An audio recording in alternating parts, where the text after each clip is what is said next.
And during the few moments that we have left, we want to talk right down to earth in a language that everybody here can easily understand.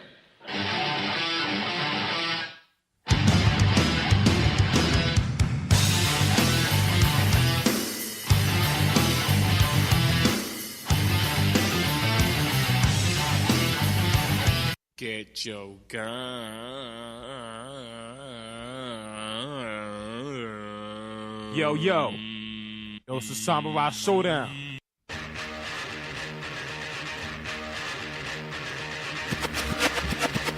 We will defend these police officers. Listen to police officers' commands, listen to what we tell you, and just stop. The nation needs to realize that when we tell you to do something, do it. And if you're wrong, you're wrong. If you're right, then the courts will figure it out. We don't get to pick the law, we enforce it. But at the end of the day, each and every member should go home safe. Sometimes the use of force is necessary. You need to comply with the police officer, the way the system was meant to be. Comply with the orders of police officers. Resisting arrest is a... Nonpartisan Liberty for All. I'm your host, Dave Bourne, and it is January 14th, 2016. I was going to start out with a verse from NWA, but I changed my mind last minute. That's probably why I silenced for a second. I'm like, am I going to go with this? Am I going to go with that? So I decided not to, but fuck the police anyway. But tonight we have an interesting show for you. But thank you for tuning in to Nonpartisan Liberty for All. We're on weeknights, Tuesday, Wednesday, Thursday at 7 o'clock Pacific, 10 o'clock Eastern, and you can listen live on Spreaker.com and nonpartisanlibertyforall.com. It's like /live something. You can just go to the website and it's right there. And you can listen to the archives now on Spreaker, YouTube, Twitter, and SoundCloud, as well as Tumblr, but it's TUMBL. I don't know. There's a bunch of applications on it, too, and I don't know enough about it, to be honest. People are probably laughing at me. Anyway, but you can listen to all the archives immediately after the show on any of those applications. We promote the ideas of true freedom and liberty, meaning being able to do whatever you want as long as you respect the freedom of others and don't directly interfere with their freedom, as well as exposing government for what it is, a mafia based on extortion that rules without consent by threat of force and violence. So, as I mentioned today, we have an interesting show for you. Finally, the making of a murderer and the injustice system. I've talked about the injustice system before, but not using an example like this to be able to show a lot of the issues within it. I originally scheduled the show for Tuesday, and then I scheduled it for Friday, so that's why I'm like, well, finally, we're going to do it today. And I had even said yesterday we're going to do it Friday, but I thought it'd be better to do it today. Plus, the show I had scheduled for today, I wasn't really prepared for, as we're going to do a show on the importance of hackers. And that was the show that was scheduled originally for today, but I need to do some more research on that because I had seen a documentary about a few cases involving hacktivists, not just hackers in general, but I'd seen some cases, and the damage, or I would say, I wouldn't call it damage, but what hackers or hacktivists can do to help promote freedom and liberty is very important, and it's beyond a lot of things. It's probably one of the most important because you don't need a lot of people or a lot of things to do it. I mean, you have a couple of people that know what they're doing, and you can change things quick and easily. You can get something out there. You can not necessarily change things, but at least you can make an impact a lot quicker and immediately. So I think that that's something I don't know a lot about. You know, I've heard about hackers and them being prosecuted, the government really going after them, because those are the people they're really going after, you know, more than people that speak out. They're going after people that are actually exposing them and have the power to expose them. Now, I can get up here and say whatever I want and say I read this fucking document, but I can't hack into a computer and then give you all that information. And they are a lot more dangerous to the government and their secrecy. And I mean that in a positive way, that they're dangerous to the government, because what hacktivists are doing, and there's a difference between hacktivists and hackers. Hackers, just regular hackers, you know, they might be trying to rob somebody or steal something or something to that effect. Hacktivists are people that are activists that happen to be hackers, and they use their hacking ability to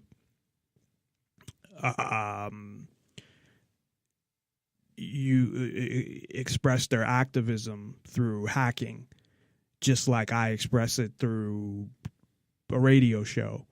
So, but they definitely make a lot bigger impact than me. So, that will be an important show. So I definitely need to do some more research before I do a show on hacktivists. I have it scheduled for next week, but I may even push that back because I want that to be something that people learn more about. It's not really, they try to hide it. And I don't mean the hacktivists try to hide it. I mean the media tries to hide it. You have these people that are going to jail for 10, 20 years for hacking into ridiculous websites, or hacking into important websites but not doing anything, or making data available that's already available. It's just, it's ridiculous. And that, I think, is the government's main focus, is hacktivists, and then second would be whistleblowers in the media, because the whistleblowers have access to that information too. And then you have the media that is distributing that information. So say you have, I think the most dangerous would be obviously somebody like Edward Snowden, who's already in there, who works for the government, a whistleblower. Then from him, you'd have the newspaper people that put it out there, that disseminate that information. And I think it would be the same with hacktivists, that they're able to get similar information, and if they can get it out there to news outlets or create their own, then that's definitely something that the government does not want. They don't want you to know the secret stuff that they're doing, because then that's proof. The thing is that I think we pretty much, not we collectively as a country, but we, I would like to think, and I could be wrong, but I know a lot of the stuff, or I imagine that a lot of the stuff that I think is true, but I can't really prove it to anybody. There's some stuff I can through government documents that they release, because there's a lot of shit that they just release on their own. They declassify, and it's just out there for people, and nobody pays attention. But no one seems to be, or not enough people seem to be paying attention to hacktivists.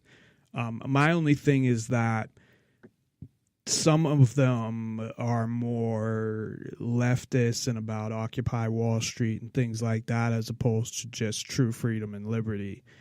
That's where I guess I would differ with Some of them, not all of them, but they're still doing a lot of positive things, and I applaud that. So I wish I knew somebody personally that would be willing to come on and talk about it, or, you know, not talk about, well, I did this or I did that, but just talk about that was an expert on hacktivism or knew a lot of people that were hacktivists or something like that. Not that actually even did it themselves.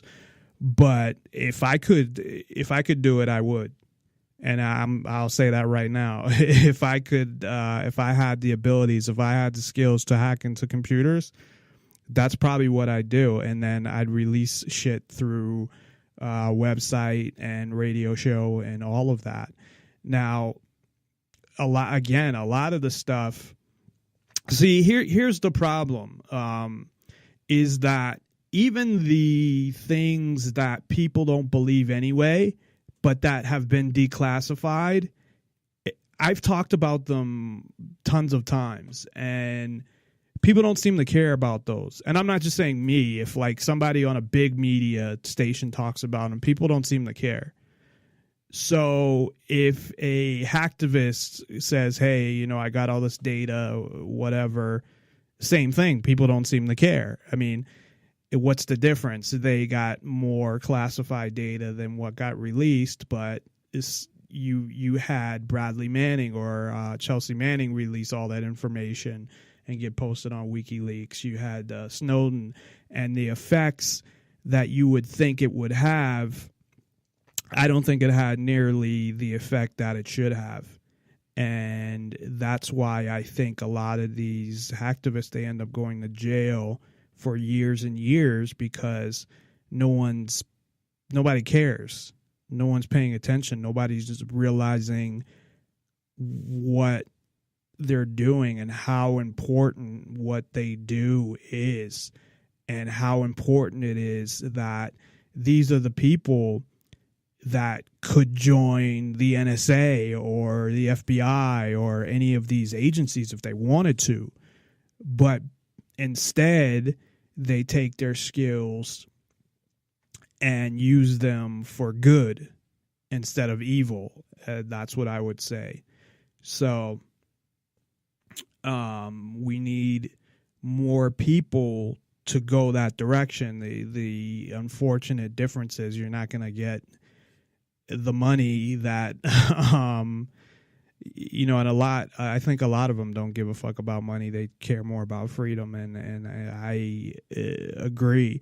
But they could, you know, get a 6-figure paying job probably doing what they do and with the skills they have. I mean, I have limited. I mean, I'd like to think that if I applied myself and studied, and I could learn coding and things like that, where just, you know, on a very small basis, I learned SQL, which is basically just pulling its code to pull data out of a database, really. I mean, you can write programs with it too, but I'm not even that good at it that I can write like programs with SQL. So I'm like on the bottom of the ladder when it comes to that. But I'm also, you know, 99% self-taught too. So meaning, you know, I just had resources to ask questions or went in a manual. So I wanted to learn more about it, and it's not something I should be talking about like, hey, I want to learn how to hack into government websites, but it's not something that at this point in my life that I have the time, or I don't even know, you know, if I was like 20 years old, I could probably learn it no problem, but now who knows.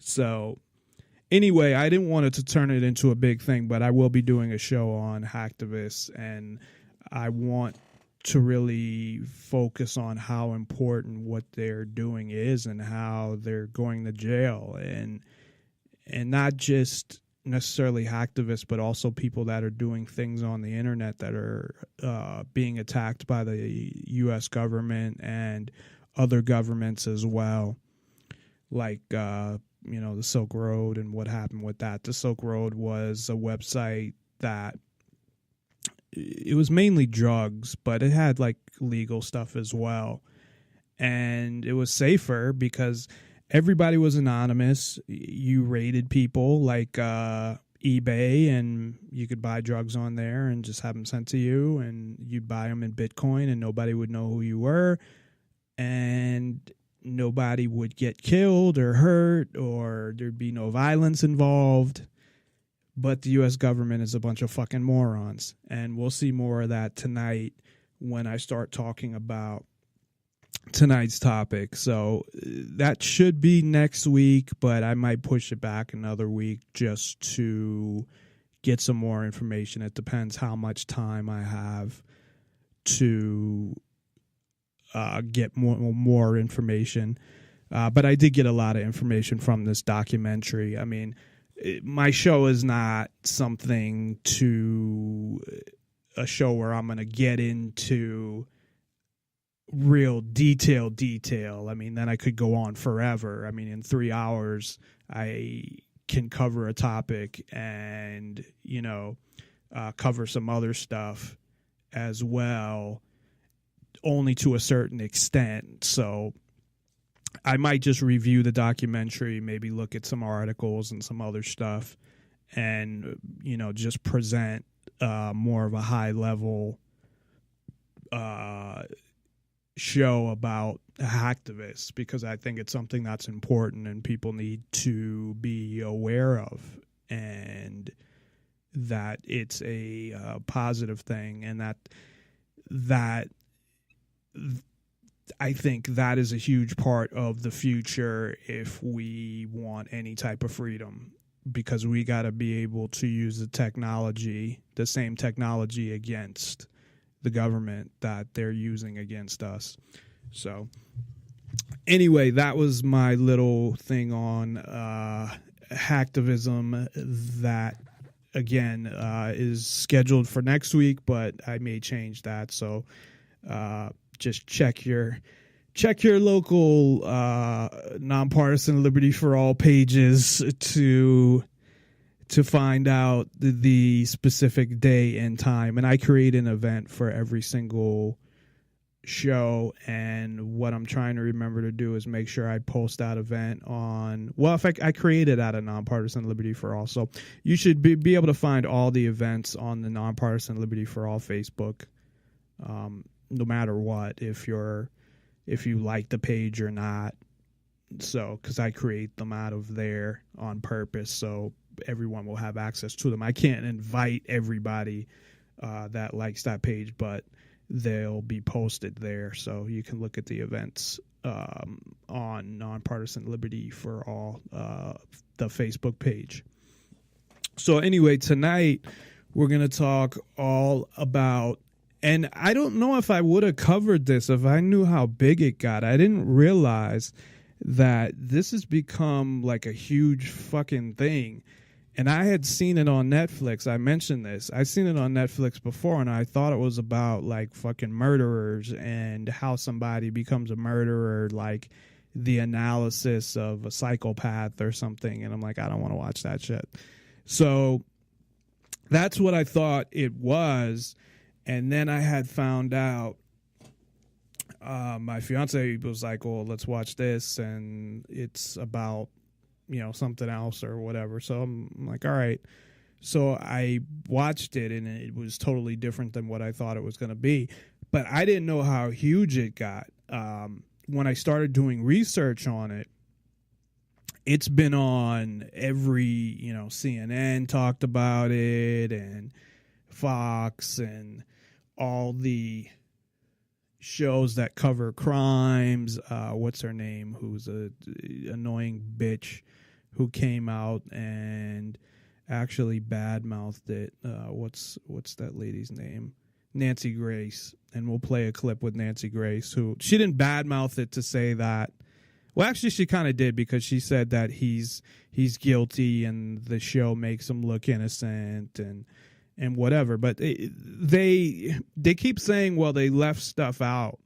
But we'll get to the stuff that they left out, and it doesn't really make much of a difference, to be honest. So I don't know what the fuck they're talking about. But anyway, even though it's all over government media, you are not going to get the same take on it that you're going to get from me at all, trust me. And especially in what I think happened.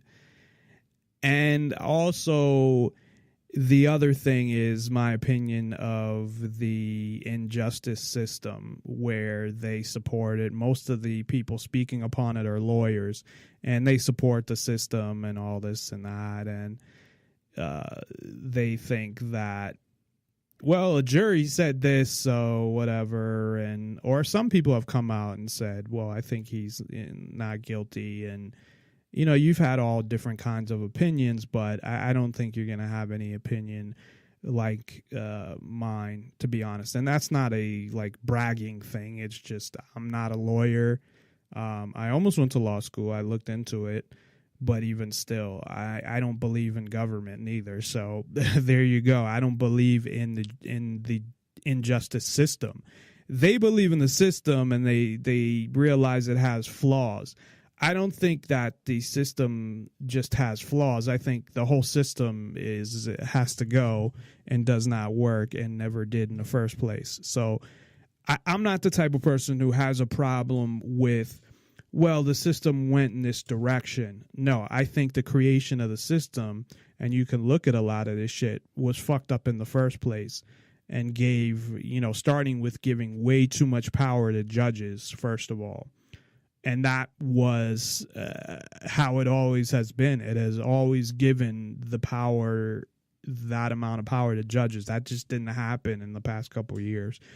But anyway, just to give a summary, and then we'll get into the detail of a lot of things in the case, as well as how the fucked up judicial system affected a lot of things.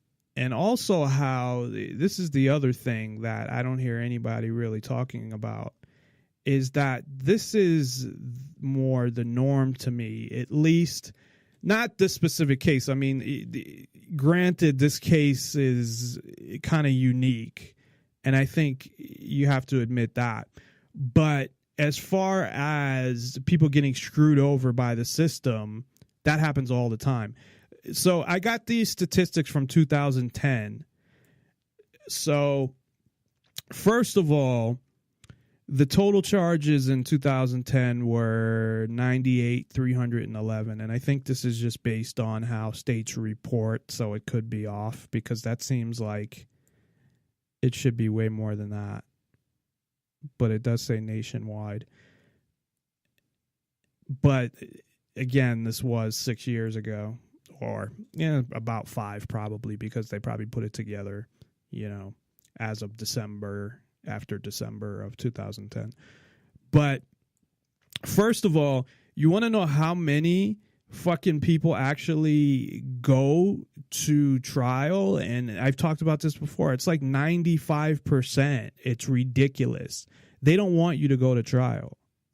So out of all the people that went to trial, and let me try to do this in my head here, 300 minus 14, so 2366 minus 14 is 52. 2352 was the amount of cases that went to trial out of 98,311. 2,352. And out of those 2,352, you know how many were acquitted? 13%, 286.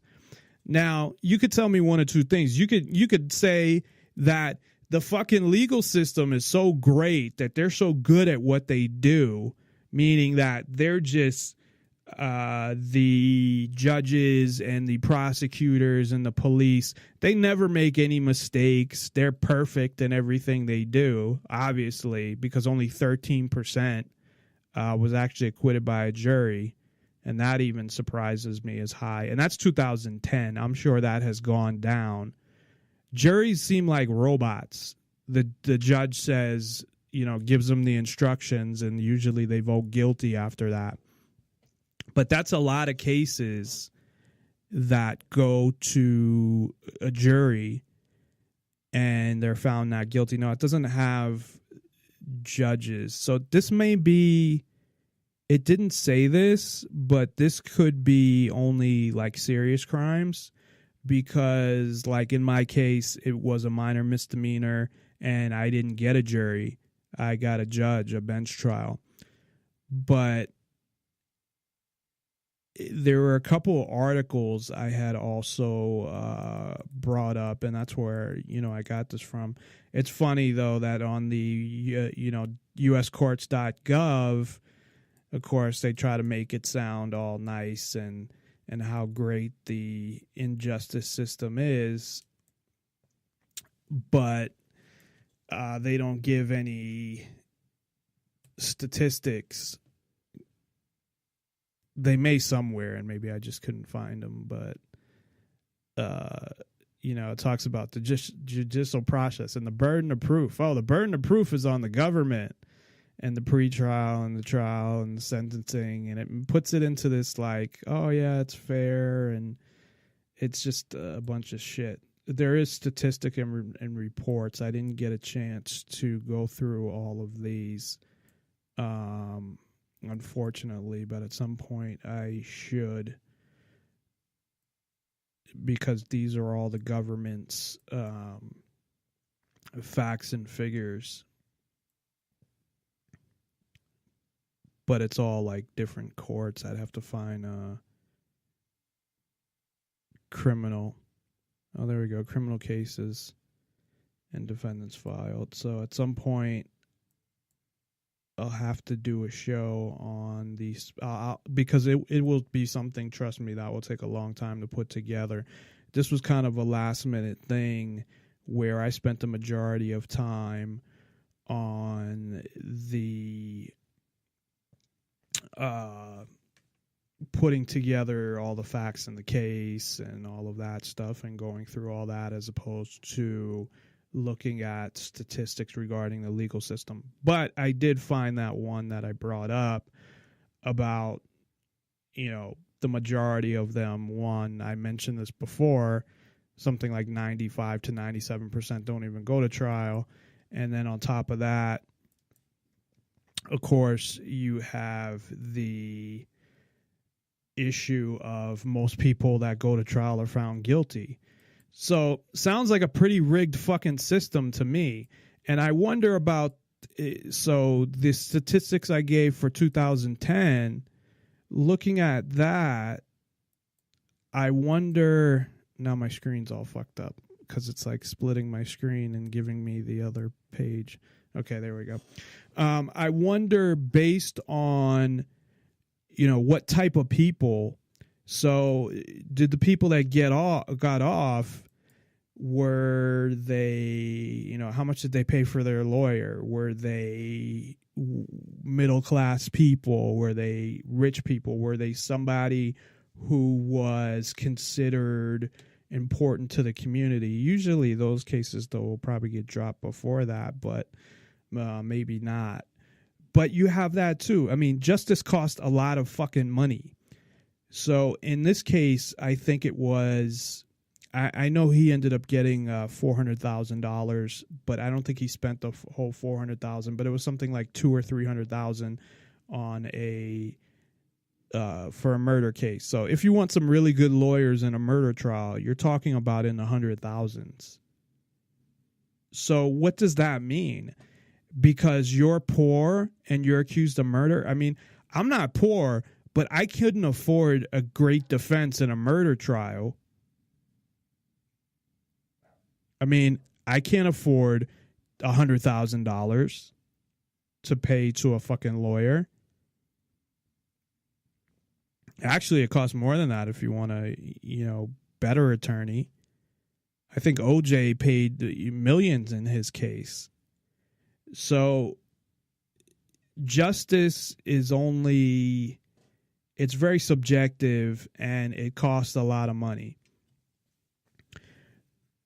But with that introduction being said regarding how big this case was, like I said, I try to stay away from government media, so that's why it's also not something I was looking for until I was going to do it on the show anyway.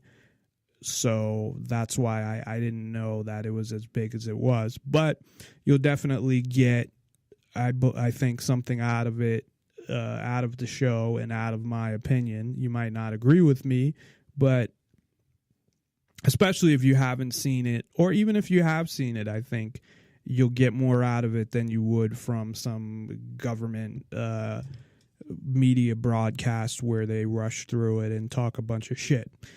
So I'll start with the summary of what happened for those who don't know. So Netflix they're doing original series now, as is Amazon.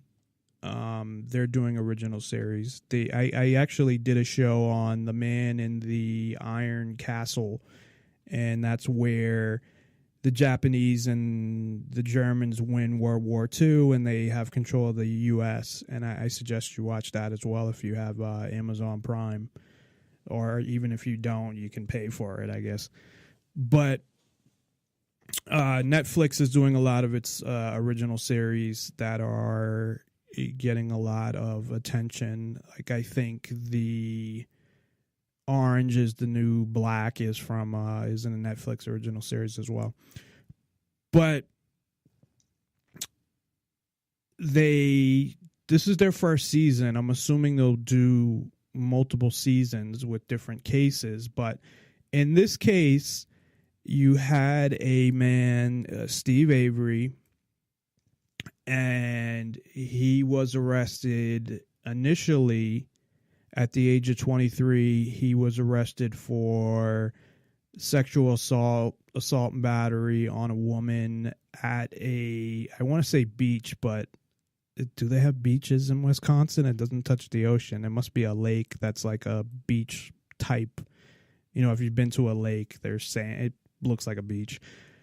So he was arrested, charged with that. Now, before that happened, he had an issue with his cousin, who was married to a cop, and she was friends with other cops on the force as well, and had badmouthed him and things like that.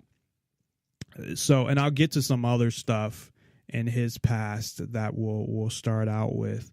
But before I get to that, I just want to give a summary on the whole thing, so at least you know kind of what I'm going to go through. So he was arrested for that, I don't know how many years he actually got in jail, but at the age of 23, he was sentenced to at least over 20 years or something like that. Now, I think he could have got parole, but he would never admit his guilt. He maintains his innocence. And the picture actually, it seemed like the cops had something against him. And the picture that was drawn, the mugshot. So when they talk to the victim and they describe, the sketch artist, and the guy who did it, I don't think was a sketch artist. I think he was just a cop, but it looked like he just took Avery's mugshot from another crime and just, copied it. So it pretty much looked like they were, because he ended up in the lineup, that they had something against him.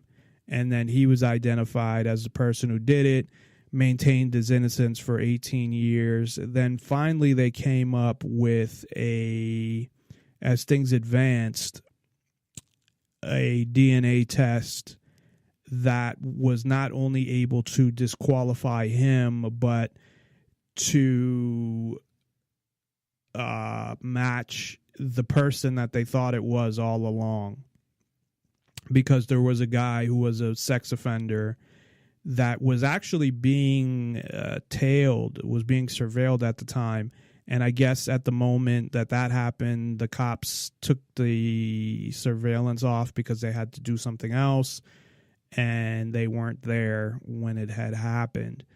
So there was some negligence, though, in the case on the side of the cops, where they had some evidence that it might be him, and they got a call from another police department saying that, yeah, we have this guy who said there's an innocent guy in jail for something that he did over there, and I'll get into more detail later.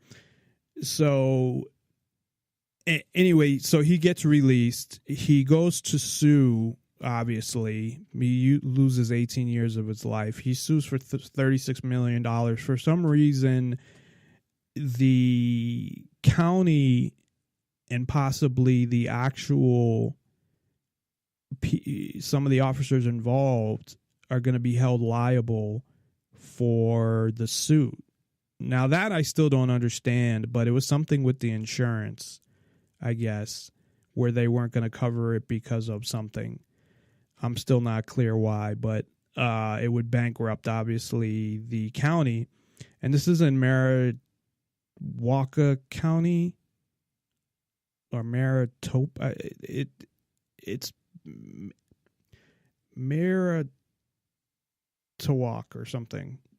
I can't pronounce it. I have it spelled, but I kept getting it wrong earlier. So in Wisconsin. And they lived in a place called, I think it was Two Rivers. Either Two Rivers or, I know there's Three River Stadium in Pittsburgh, which was on the coast of Wisconsin. And his family had owned this auto salvage place where they brought, I guess, I don't know exactly what they did, fix up cars, I would think, or it was almost like a junkyard, half, maybe fix up the cars and sell them. They really didn't get into what they did with their business, but that's what it was. It was an auto salvage place, and it was a family business, and they had all lived on the land in like a trailer. It was like half trailer park. They definitely were, and I'm not trying to be derogatory or arrogant or sitting on my high horse, but I mean they were more they were kind of like a redneck kind of family to be honest, and a lot of them had low IQs. He had an IQ of 70, and we'll get to some other people in this family later in the show. But anyway, so the last deposition was given, I believe, October 11th, 2005. So 3 weeks later, he is arrested and charged with murder. A woman had come to take a picture of a car for Auto Trader, and the car was, ended up there. There was blood in the car. There was, I don't want to go into too many details right now because I'm going to go through them. But so he ended up being arrested. He claimed that he was innocent, that he was framed, that it had something to do with the fact that he was suing for $36 million. So he ended up, while he was in jail, he settled because he needed money for a lawyer. That's how he could afford those lawyers. Also, his nephew got mixed in, and his nephew wasn't the smartest person in the world, was about 16, and they kind of manipulated him into basically confessing. If he didn't say anything, this is the perfect example of why not to say anything to a cop, but if he didn't say anything, he'd be fine right now. So he got scared, and we'll get into the details of what I believe happened there. So anyway, he had been charged with the crime. His nephew was also charged with the crime. They went to trial. They were both found guilty. And there was some evidence and reasons why. But most of the people that have seen the series are now, the case is coming up again. He's getting free lawyers. People think he's innocent. Now, there's some people that, of course, coming out and saying he's not, like the district attorney. The district attorney actually had a scandal after the fact where he was sexting a girl who was a victim. So he was prosecuting her, whoever assaulted her. And I don't know if I know she was beaten, but she might have been raped as well. And he's sexting her all this fucked up shit. They actually went into detail in the show about all the fucked up stuff that he was sexting her. And I think he ended up finally resigning. He's a douchebag. And I don't know that he didn't think that they were innocent as well. The whole thing is just, it seems like a small town. I guess there were 30,000 people in the county, and these are police, and we haven't gone into a lot recently about police just because I got tired of the same story over and over and over again. But I got to get back to that because police are still killing people all the time, still violating their rights and doing all the stuff that they're doing. So I've kind of gotten away from that a little, but it's definitely something I need to get back to and make sure that people know what's going on, that nothing's changed. It's the same stuff. It's almost like we accept it. So anyway, I'm going to go through the case in detail with my comments as far as what I think, and then go through the judicial system, how it relates to not only this case, but issues with it in general and how fucked up it is. And then what I think really had happened. And then we have clips as well. I had already said at the beginning how many cases actually go to trial as of 2010 numbers, and I'm sure they're worse now. And that right there tells you something. If people are pleading out all the time, is it that the police are just that good and everybody's guilty? No, that's not what it is. It's that the tactics they use, the way they stack charges, which, you know, you do one thing, they come up with all these charges so they know they can get you on one. They try to scare the shit out of people. They penalize people for taking a case to trial. I took my case to trial. Now, I was only facing 6 months in jail, but I was like, I didn't do anything. There's no way I'm going to plead out. That's ridiculous. And of course, they gave me a worse punishment than the deals that they offer. Ultimately, the courts want to convict everybody. The judges, the prosecutors. It even seems like, to an extent, the juries, that if you're charged with a crime, they want a conviction. It's about the numbers. It doesn't matter if you're guilty or innocent. It's irrelevant. So, for the most part, they want to convict you. Unless there's something like you have it on video, and even then, you still might not get off. But, you know, they'll throw it out. But they're all about their records, their win and loss records, and just convictions and things like that. So, Steven Avery, before he went to jail the first time, he did get in some trouble. And one of the things that is disturbing to me is he burned the family cat. Now, he says that he threw a cat over the fire or something and it got burnt up. But what I had heard someplace else, from another source in doing my research is that he just lit the cat on fire. The other thing was that his ex-fiance, who I think is a fucking liar because now she totally turned around. She's in the series. She turned around and now she's saying totally the opposite, that he would beat her and that their relationship was bad and she thinks he's guilty. But of course she wasn't saying any of that when it was going on, and she could have easily left. I mean, he was in jail. I don't know why she would want to stay with him while he's in jail and he can't do anything to her, and he wasn't getting out anytime soon. So I saw the interview with her, at least the first interview with her, so I'm sure there'll be more to come, but she totally sounds like a liar and totally different to what she was saying previously.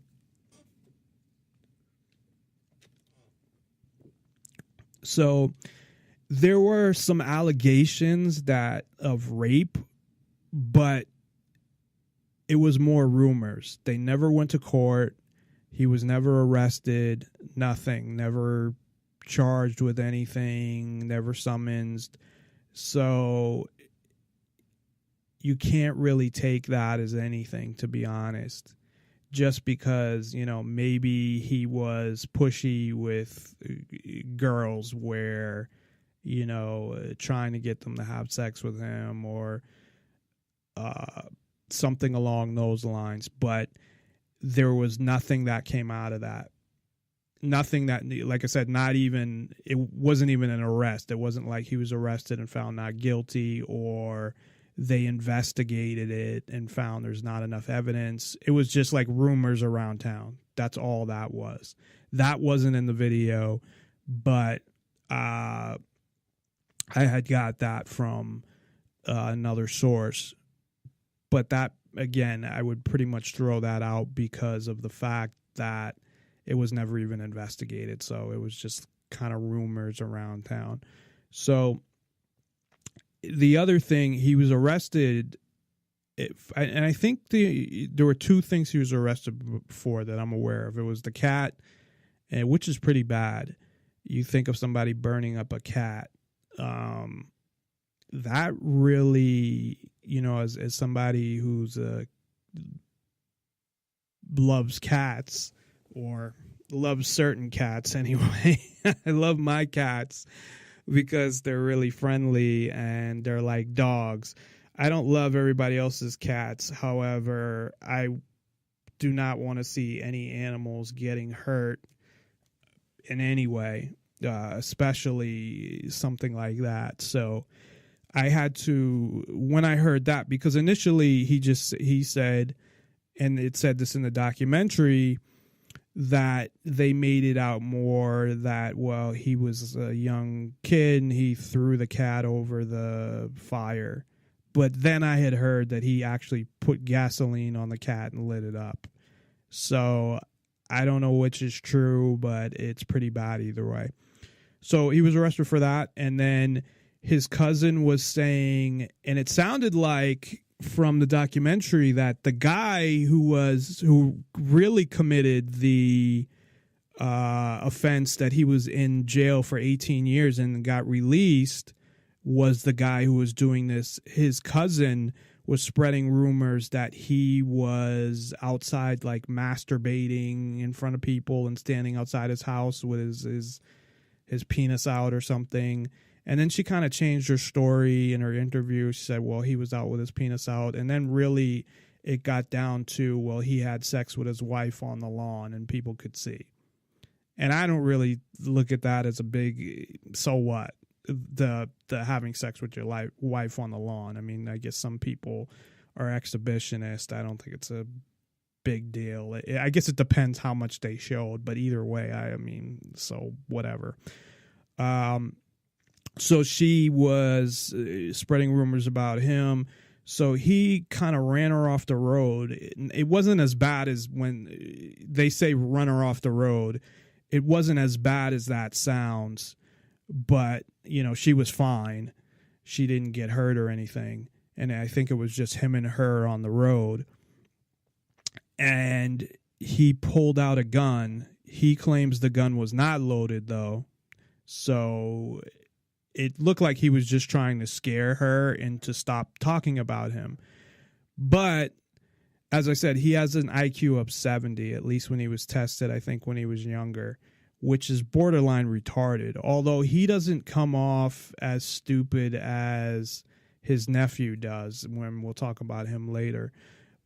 But I don't think he comes off that he has an IQ of 70, because I think 60 is considered retarded. But again, I think that's the end of retarded. You know what I mean? Like, retarded is really like 30 or something, and 60 would be like the end point. So he's not retarded, but he's not too smart. So he had done that. He, I believe, went to jail for that. That's where they had the mug shot. And I believe at the time he was married. He had a bunch of kids, worked at the salvage yard that his parents owned, and lived essentially in a kind of trailer park type atmosphere where the salvage yard was. So right after that happened was when this incident of a woman getting beaten, and she wasn't raped, but she was sexually assaulted. So he didn't penetrate her, but I believe they were, because what got him off was a pubic hair. So I believe, he got her panties off and everything. He just, for whatever reason, wasn't lucky for her, wasn't able to penetrate her. So she was, they showed pictures. She was beaten. She was her family was important in town. They owned a business. They were considered well-respected people. And of course, the Avery family was considered probably like white trash. So what they did in that case, though, is went right to him, essentially, based on the description. They brought him in right away for a lineup. It really does look like, if you see, because they had showed it, if you look at his mugshot that they had from when they did arrest him and compared it to the sketch that they made, it looked exactly like it. It really did. There's no doubt in my mind that they copied it. So then you had his cousin's husband who worked for the same sheriff's department. You had her best friend, his cousin's best friend, worked for the sheriff's department. They definitely had something against him. So at the age of 23 in 1985, I'm not sure how many kids he had. I think he had at least like 4 or something. He was married.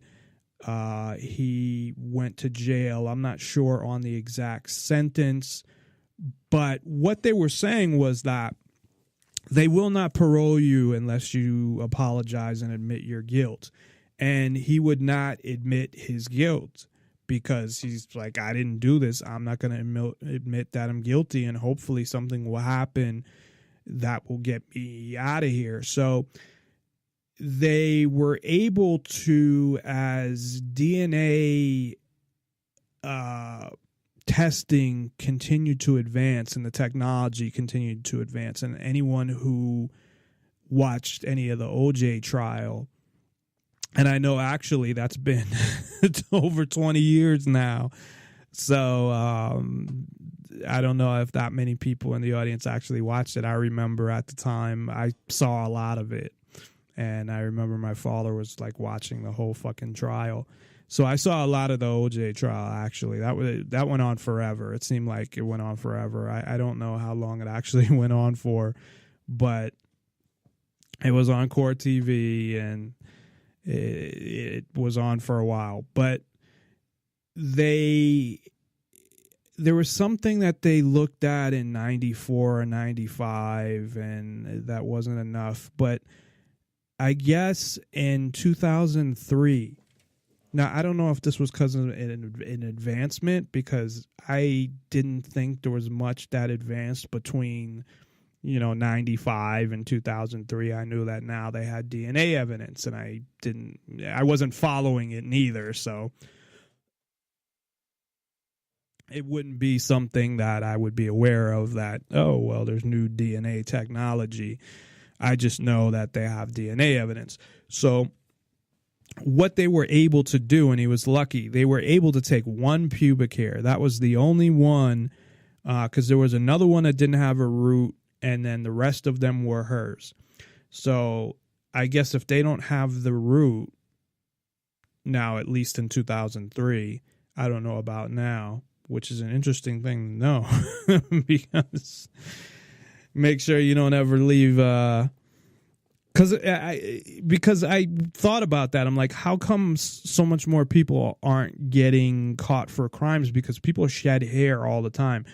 And maybe if they don't have the root of the hair, or maybe at least back then, maybe now, I don't know. But they had one pubic hair that totally eliminated him. And not only did it eliminate him, it matched the other guy that was being surveilled. So there was a guy in 85 who was a sex offender. They were surveilling him. For whatever reason, they had something else they had to tend to.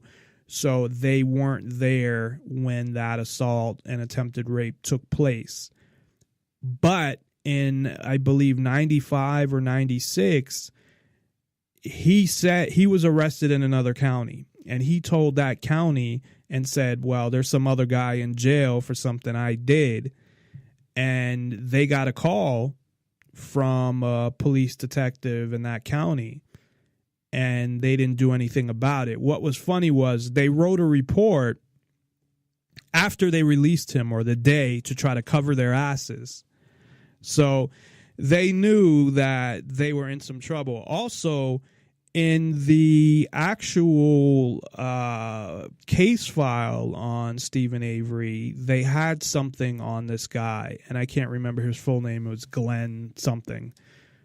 So there were a lot of things about this case that they really just said, hey, we got our guy. This is who's going down for this, and we don't really give a fuck.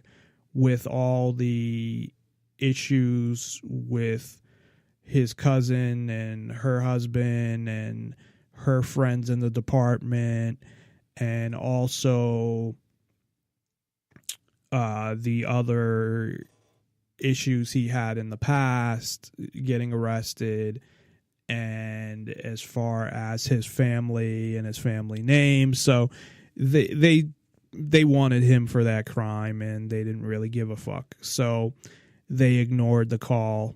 But then, of course, after this evidence came out, they wrote something up, which makes them look worse.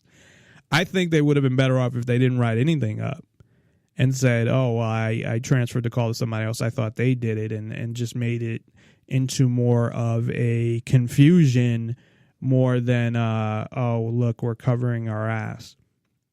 So in 2003, he was released because of this DNA evidence. And I'm assuming the actual suspect was charged with the crime. I think he was already in jail, because the other thing was he raped, I think, at least 2 women, if not more, 2 that they know about, because this guy was out on the street instead of getting the right guy for the crime. So the lawsuit wasn't only about the fact that, okay, they made a mistake. It was more that they ignored a lot of things, and there was negligence in there. So they ended up suing for $36 million. As I had said, I guess this was going on for a while, because in October of 2005, I believe it was October 11th, these the sheriff and the arresting officer and the guy who took the call in 95 or whatever, they were all questioned and gave depositions. So that was the 11th. And then on Halloween was the day of the supposed disappearance of the victim, Teresa. I can't remember her last name off the top of my head right now. So what happened was he was meeting her, I guess and this is why I think they fix up cars and sell them. So they wanted to take pictures for Auto Trader. He had said he dealt with her before. They made a big deal. He did *67 when he called her, which will block your call. Even though on cell phones now you can just block your call anyway. They made a big deal out of that. Like maybe she was trying to avoid his call or something. But maybe he was trying to hurry up and get her down there, and if he kept calling from his number, it would look like he was annoying her. I don't know. I don't see it as any, knowing the other evidence in the case, I don't see that as really anything important to the case there. So what had happened is, I guess she lived with a roommate. She never came home, and there was a weird thing going on with her brother and her roommate. I guess her roommate, I believe, was her ex-boyfriend. So, not that that's weird. I've known people that, have broken up and still live together, and, as friends. But, excuse me, I'm still kind of getting over my cold here. But one of the weird things was that her brother throughout the whole trial seemed like, one, there was no negative emotion. He always seemed like happy, and I don't know. And he was like the spokesperson for the family. Like he wanted the limelight, but I don't know that there's a lot of relevance in that to the case. But he just, I was watching the thing like, just shut the fuck up. Because he would comment on every little thing when it seemed like he didn't know what the hell he was talking about. So I'm not saying, right away you think of, well, who gets thought of first when somebody gets murdered? And it's, unfortunately, and this is kind of fucked up, it's, the ex-boyfriend or family members or friends, people close to that person. So I'm not saying that I think he did it or anything, but he was just kind of weird to me through the whole trial, at least what they showed. Now, I don't know, through editing, they can present somebody that way. I don't know how many times he talked, but they showed him enough times, but it could have been one or two interviews that they just cut up. So, but it seemed to be after each part of the trial. But again, that could have been through editing. Anyway, so she disappeared. They had a search party, which was the boyfriend and the brother got together and put together a search party. Somehow they got into her phone and got into her phone records, and they said they just guessed the password, which was weird as well. But they found her car. They went and searched a lot because they knew that she was there to take pictures. So they went and searched the lot there, and found the car almost right away. Now, they showed pictures of this lot, and it's huge. It is really big. And somehow they found it almost right away. And they were communicating with the sheriff's office. So the Manitowoc, I think it's called, county police department or sheriff's office, whatever they go by, they weren't supposed to have anything to do with the case because they were in a lawsuit. So they handed it off to another county. However, in the search and in a whole bunch of things that we'll get to, they were very involved. And it sounded like they were kind of helping with this search because I believe that the woman who found the car called one of the Manitowoc County or Manitoba, or I'm still not clear on the weird names over there, but the that they had essentially called that officer to verify that that was her car. So this one officer, and he may have pointed them in that direction. And so they had found her car. They were like, they showed a picture, boards up against it, and it was just sitting there on the lot. Now, they have a car crusher, so they could have easily crushed the car. The license plate was removed. There were no prints on the car. They did find Teresa, the victim's blood, in the back, like somebody put her in the back. And they found, I think, 3 blood stains of Steven Avery.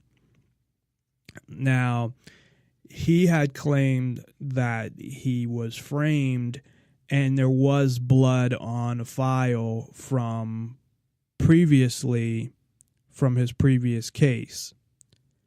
So it would have been easy to take that blood and kind of smear it in the car. It's funny because I had just watched Sons of Anarchy recently, and there was in one season where a cop tried to frame somebody, and they took the hair, for murder, and they took certain hairs and fibers and planted it in the car and some torn clothing and stuff. So, and there was one, they showed the one mark. I guess he had a cut on his hand, but it was on his left hand, and there was a little mark on the right side next to the steering wheel, and it looked like it could have easily been, put there with like a Q-tip or something like that.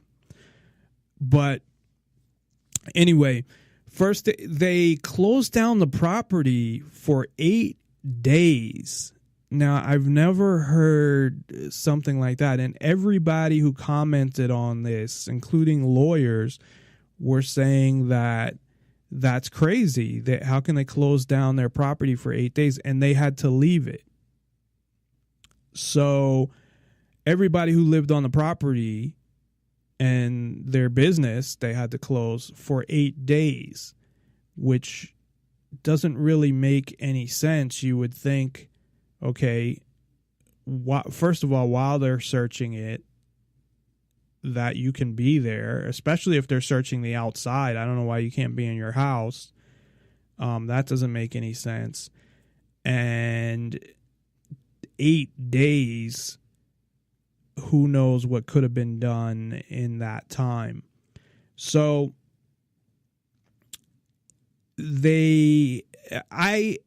from watching it and from the research I had done, I believe that he was framed.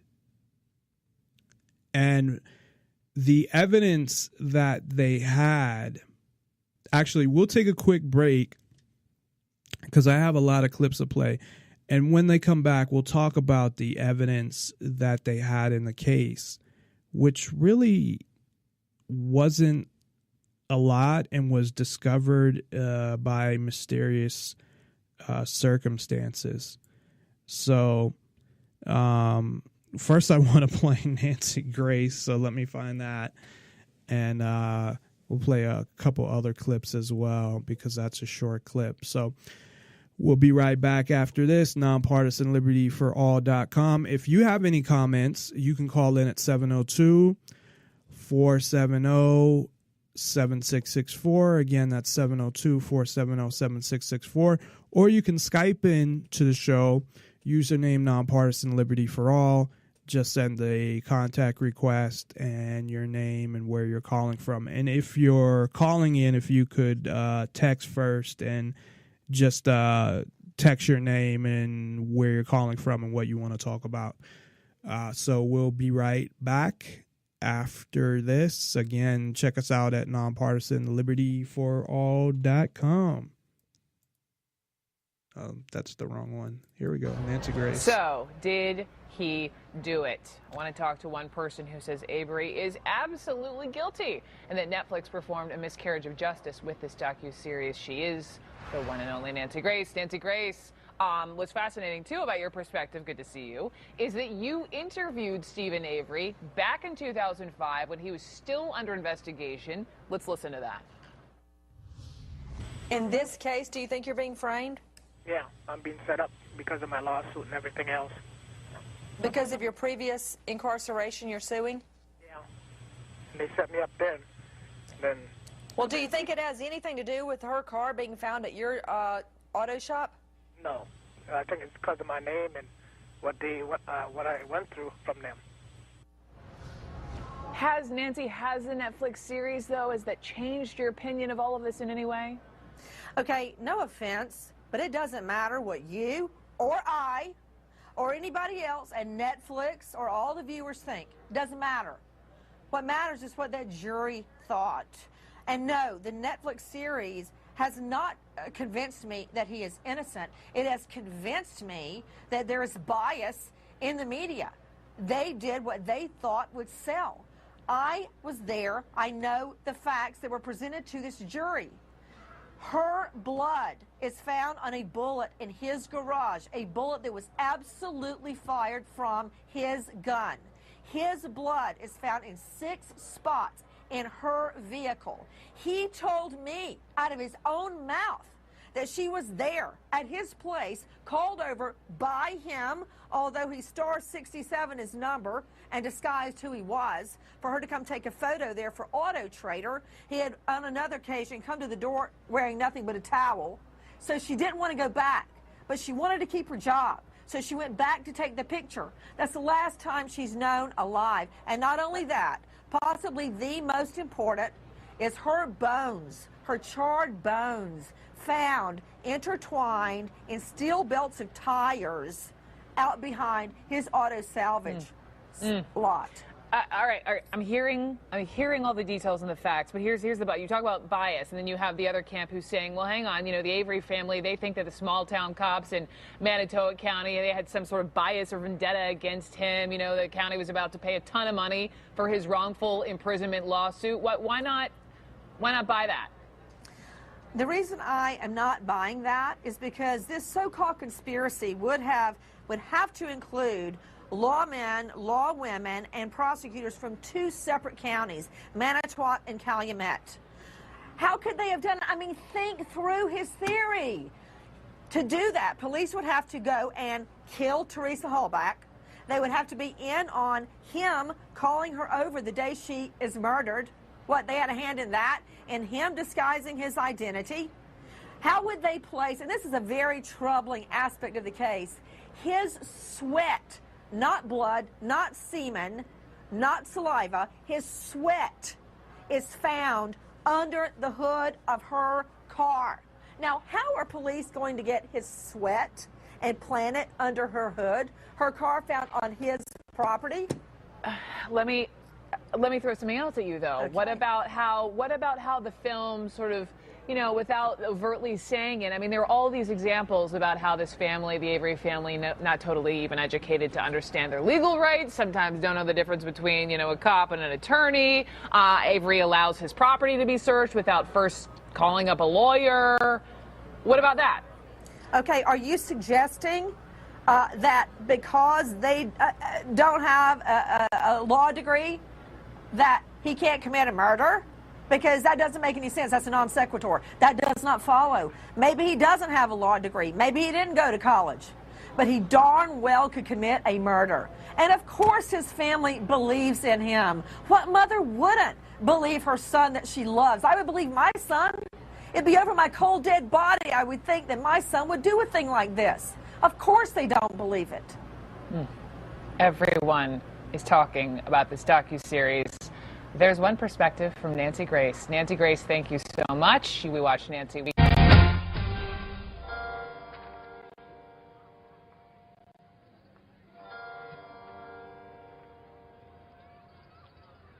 Law enforcement despised Steven Avery. Steven Avery was a shining example of their inadequacies, their misconduct.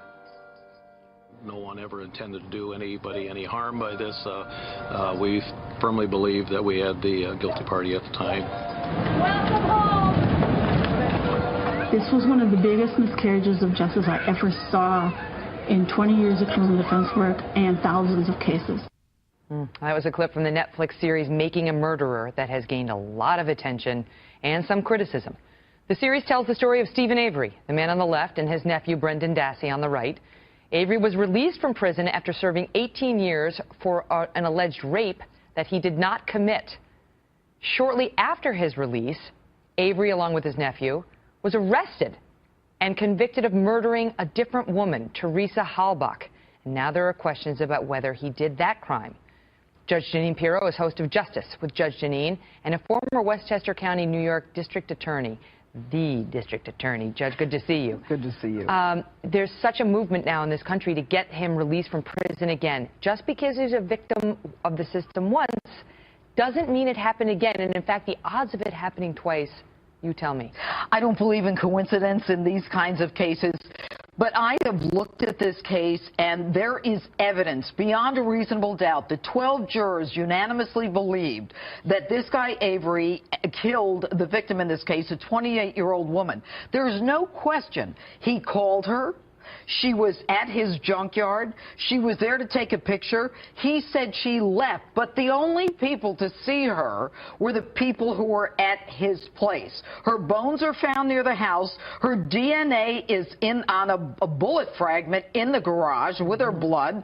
His DNA is under the hood of her car, which was removed and placed in a secret area of the junkyard. Look, there is evidence here. And Megan, it's like anything else. If you make a decision that you're only going to present one side of the story, everybody's going to start saying, oh my gosh, this guy is not guilty. I'd believe it too if I saw Netflix, which is why there are more than 200,000 people asking for this guy to be pardoned. And this apparently started not as a documentary meant to be a fair and balanced presentation, but as a defense submission.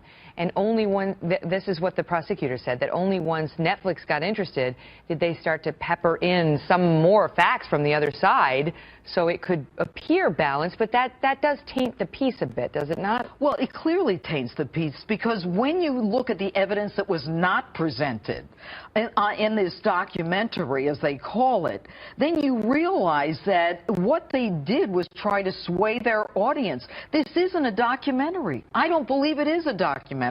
Where is the victim's family? Where is the, the sympathy for them? There's all kinds of sympathy for Avery and his family. I asked him last night, the prosecutor, why, or the defense attorney, I asked him, how, if your guys didn't do it, why were her bones on the property?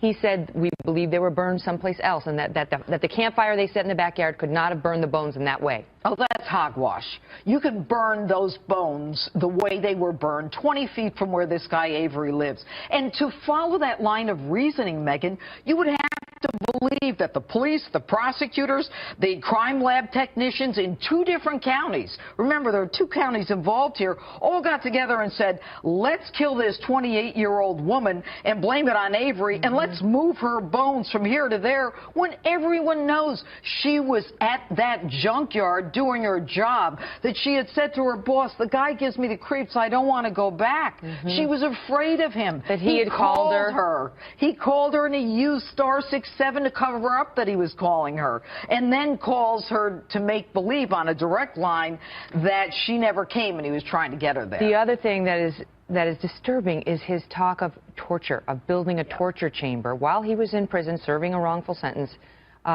We have the video? Let me see it. What video?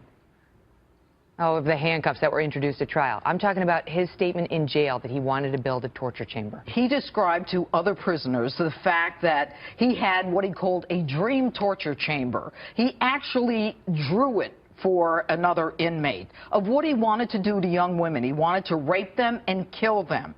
And isn't it interesting that here is a guy who gets a young woman that he answers the door apparently, you know, with just a towel, and she's creeped out by him. He lures her to his property under the guise of, I need you to take a picture of one of the vehicles in my junkyard for this magazine to sell it. And she ends up burnt in his yard 20 feet from his house. Now, I don't believe in coincidence, and you've got a jury, you've got appellate courts, the highest court in Wisconsin, have all agreed that the evidence was solid, that the case was properly tried. And whether it's, you know, any one of a number of cases, you can claim anything, but it's about facts. And if there are new facts here, a court can certainly make a decision to reopen. Governor Walker has said he does not plan on pardoning him, and that's where they need to go, to the governor. And the other thing is, before you petition to get somebody pardoned, don't you have an obligation? Go read the transcripts. Why don't you read the full confession? Take a deeper dive on your own into the facts of this case, as opposed to just taking, and I'm not disparaging the filmmakers, but before you ask for somebody to be let out of prison, you better be damn sure you're in support of that. Judge, great to see you. Good to see you. I want to talk about the parts of the case that the viewers are most angry about, particularly angry with me. I can't wait. It's been good sport. So, and the producer came out and told us all to calm down. So we will calm ourselves. Teresa, because it's a case that generates a lot of emotion. Yeah. Yes. And you're laughing at us before. Okay, we're supposed to the television show. All right. This part, I don't think this one looks pretty problematic to me. So let me have you guys chew on this. Okay. Teresa's car key was found in plain view on a bookshelf in Avery's bedroom. It had not been found during multiple previous prior searches of the home. Then Avery's DNA was on the key, but it was the only DNA on the key. Teresa's DNA was not on the key. And found by an officer that wasn't even supposed to be there. And it was the first time that officer who wasn't even supposed to be there, who had a history, who was also part of that $36 million lawsuit, who the very first time he was unsupervised, that time doing a sweep around the house, unsupervised, found the key with the blood when it is proven that blood was tampered with. No. No, it is proven, Dr. Let's talk about that. Okay, all right. I'll go right to that if you wish. Okay. No, but let's go back to the key for a moment. Okay. This was not the first time that officer had been in there either. He'd been on multiple searches, and they were never supposed to be in there. They had been told not to be in there at all. So why were they even trying to be in there? Specifically, that officer who had been deposed and who was personally on the line in the civil lawsuit. How do you defend that? Yeah, I think there's a problem. Yeah, when you look at the photographs and where that key was found out there really in plain view, how was that missed by trained officers for all those other sweeps? And where's her DNA? She'd had these keys apparently for years. Her DNA should have been all over that. Is that true? I don't know anything about DNA preparation. If you're going to prepare it, you can get leftover DNA. There's no way they could have cleaned it off or something. He could have cleaned it off. Avery, anybody? With his blood and then left it in the middle of the living room He would door? have cleaned his own DNA, is what you're saying. Good point. All right. Now, you brought up the vial of blood. Well, his blood was found in a torn package inside. His blood was found in the car. And they also found his blood inside a package in an unsealed box, leading some of you to believe, Sam included, that the blood was planted at the crime scene. But yesterday, I had Jim Clementian here, an expert. Look at how he explained how that blood is handled. First of all, before you go to it, one of the things they made a big deal of was that there was a prick. I'm not concerned about the prick. That's how blood goes. Listen, I'm not concerned about that part. Every time you take a blood sample, you see those pricks. I'm not concerned about that. I'm concerned about the seal being broken and that nobody signed in or signed out to remove that blood sample. All right, here's an expert evaluating that. Here you go. When they looked at the blood vial and there was already a little poke in it. That's how they get the blood in. That's how the blood goes That's in. how they get the blood in.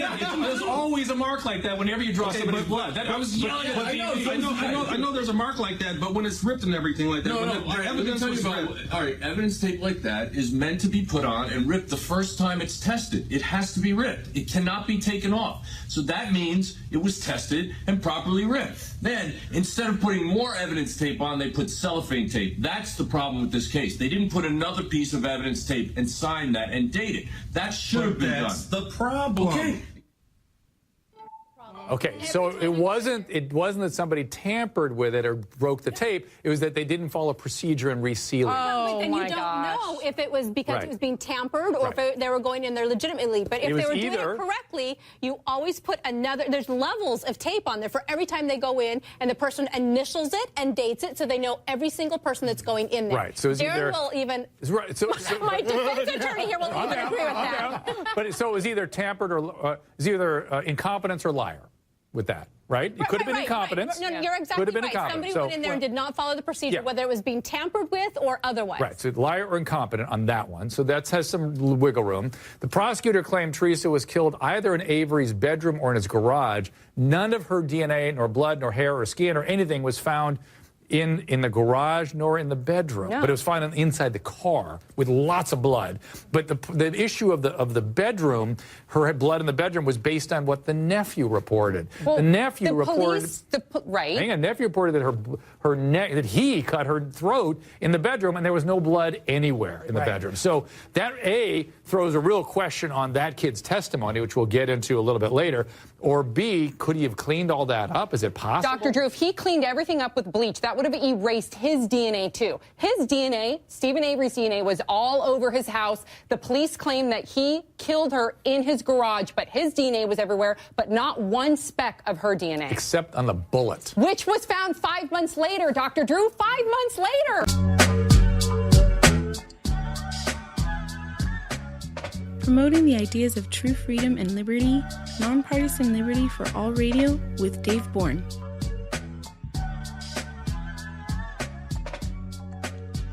And we are back. I can't stand Nancy Grace and Janine neither. Although for an older woman, she's not bad looking, but her personality just makes her very unattractive. But they're ignoring a whole bunch of other things as well. And I wanted to make sure that I saw any other evidence that they may have left out from the documentary or series or whatever you want to call it.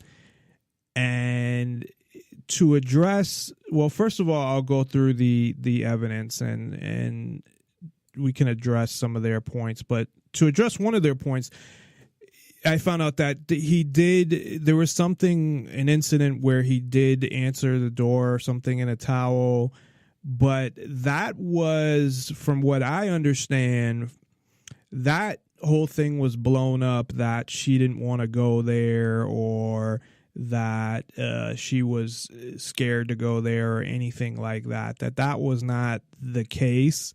I don't know that it was her favorite place to go, but that was exaggerated a little. I do know that. But the evidence in this case isn't much. So you have a couple of things and which make no sense. So you have the car on the property. We talked about that. In the car, you have blood stains from her, the victim, Teresa, and you have, I think, 3 to 6 blood stains from Steven Avery.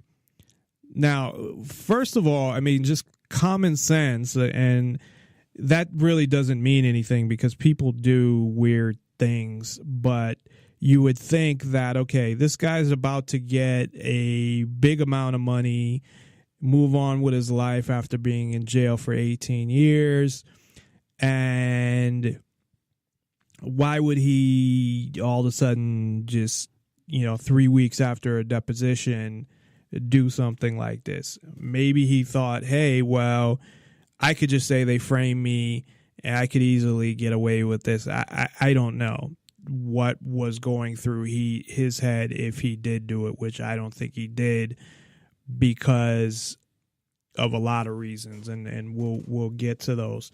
So you have the car there and the blood in the car. That is the only blood that you have of hers anywhere. There was no blood of hers or DNA in the house. There was none even on her key they had mentioned. So you also had the Manitoba or I thought it was called Manitoba, but then it was spelled like Manitowac or something. But whatever it's called, I'll call them Manitoba. They actually, on the third to fifth time, the same officer who arrested him in the first case found the key not on a bookshelf but the floor. Now they say they moved the bookshelf, so it may have moved, it may have fell off of it or something. But first of all, what makes no sense is that if it's only his DNA on it, so that would mean that he scrubbed off all her DNA but left his on there, and that would really make no sense. So the other thing is that after searching the house multiple times and waiting for a chance to get that key in there, that's what it sounds like they did. That and the time that they actually got the key, the person that was with them was not told to watch what they were doing. The other times there was an officer from the other county that was told, make sure you watch what they're doing. So he probably saw an opening. Now, how he kept, and then I would think, well, how come he didn't have any DNA on it? Well, obviously, plastic gloves, and he wouldn't get any DNA on that. And why hers wouldn't be on there and his would. So that brings me, I guess, to my theory on what had happened. I think the cop, I can't recall his name, but he was the original cop that arrested the Steven Avery. I believe that he killed her. I do, because I think it's too much of a coincidence to think that she just happened to die right after that, and then there's the opportunity to frame him. And a lot of people right away would be like, no, a cop wouldn't do that and risk his career. And you had either Nancy Grace or Judge Janine saying, well, all these people would have to be involved. And no, they don't, actually. You only need one or two people involved in the whole thing, to be honest, especially if you're a cop. So what I think had happened is that he had the key because he got the key from her. He could have easily pulled her over somewhere. And if it was him and the other officer, and maybe it was, and cops kill people all the time, first of all, and we know that for a fact. Now, it's not usually, well, a lot of times it is an innocent person. So what's the fucking difference? Now, this is premeditated, so I guess there's a difference. But I believe that when you're talking about that much money and that they may be liable for some of that money, I honestly think that they would have done that. Now, how would they know that she was coming by?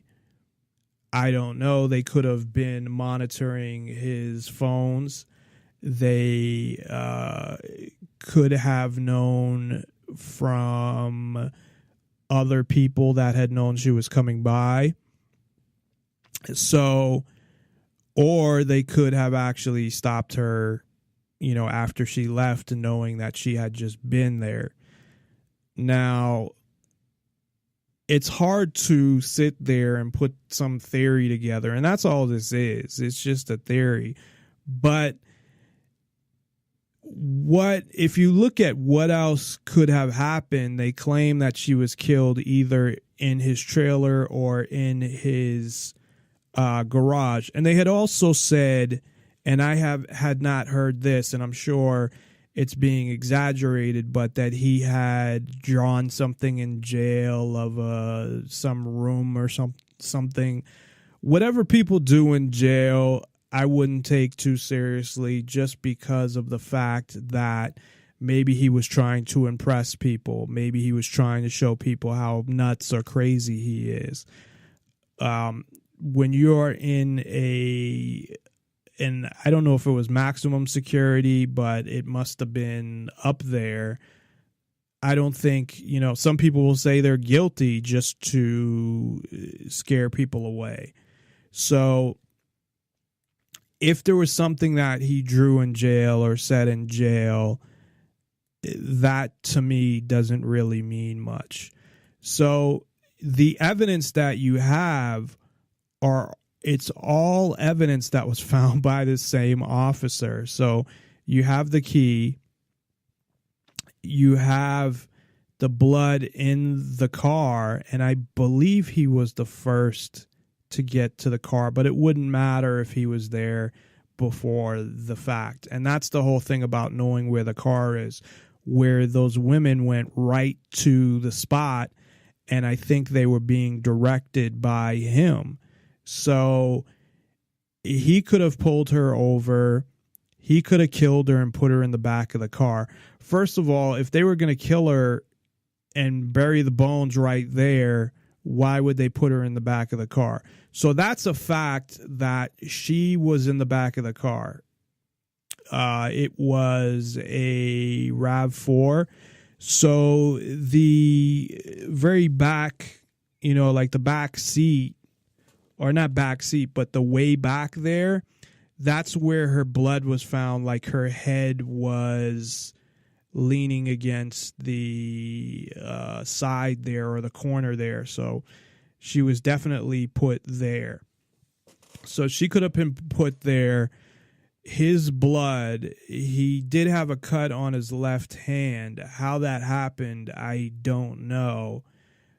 But they really didn't get into how much blood and how much was he bleeding that he could have got into if he did get that in the car. And same thing, it was, I believe, on the other side. So if it was on his right hand, it would have made more sense. But the officer could have got the blood after the fact, could have easily put that mark there and then put the blood in the back or wherever else in the car he wanted to put it, and then brought the car back to where they brought it back to late at night, especially how big that whole salvage place is. And that's on the other side, and left the car there, burnt the body someplace else, and had put the bones, and they didn't find all of them neither. From what I understand, there were 2 places where there were bones, but there weren't enough. There wasn't her whole body there. There was part of her head where they were able to somehow gather that she was shot in the head. So 4 months later, the same guy, the same officer from Manitoba or Manitowoc or whatever, they found a bullet 4 months later, a bullet fragment that supposedly had her blood on it. However, it should have been considered tainted because the person who tested it said that they might have got some of their DNA in it. Either way, they could have got her blood on the bullet and planted the bullet when he finally had a chance to get to the garage, because they had never found the bullet before, and they had searched the garage, and also there was no other DNA in the garage. And as they had said, there was his DNA everywhere, but not hers. So it's not like everything was wiped down that got rid of all DNA. And it's not easy to get out blood stains, neither. So she couldn't have been killed in the house. She most likely couldn't have been killed in the garage. So she was shot in the head somewhere with his gun. Now, that could have been done after the fact. It doesn't necessarily mean that she was shot in the head with his gun. They could have took his gun, fired a bullet, and then took that bullet fragment and had put her blood on it. And that could have been way before that. Who knows at what point that was done, because they had the house for 8 days. So he could have done it at that point and then later planted the bullet there when he had a chance to. Because it's a big coincidence that this guy's finding all the evidence and they're finding it later when everyone else is going through stuff. It's not there. Then when he's there, it's there.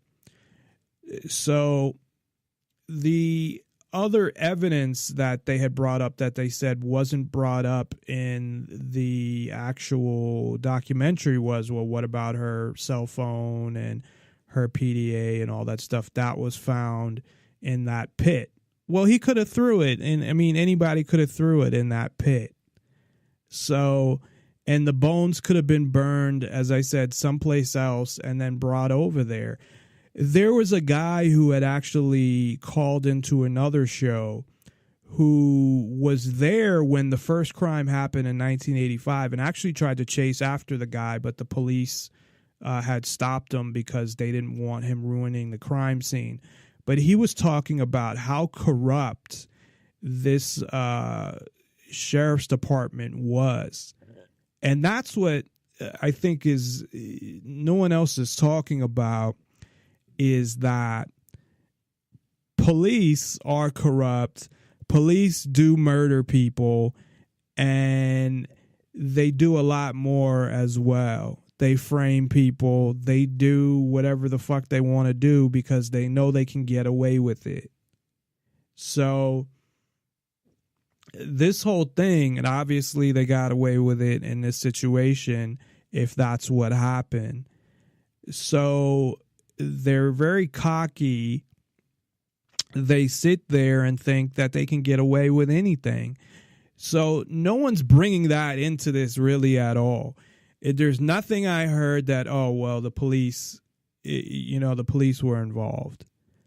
And if the police department is that corrupt, you had the fucking sheriff, the current sheriff, say, well, if we wanted to get rid of him, we wouldn't frame him. We would have just killed him.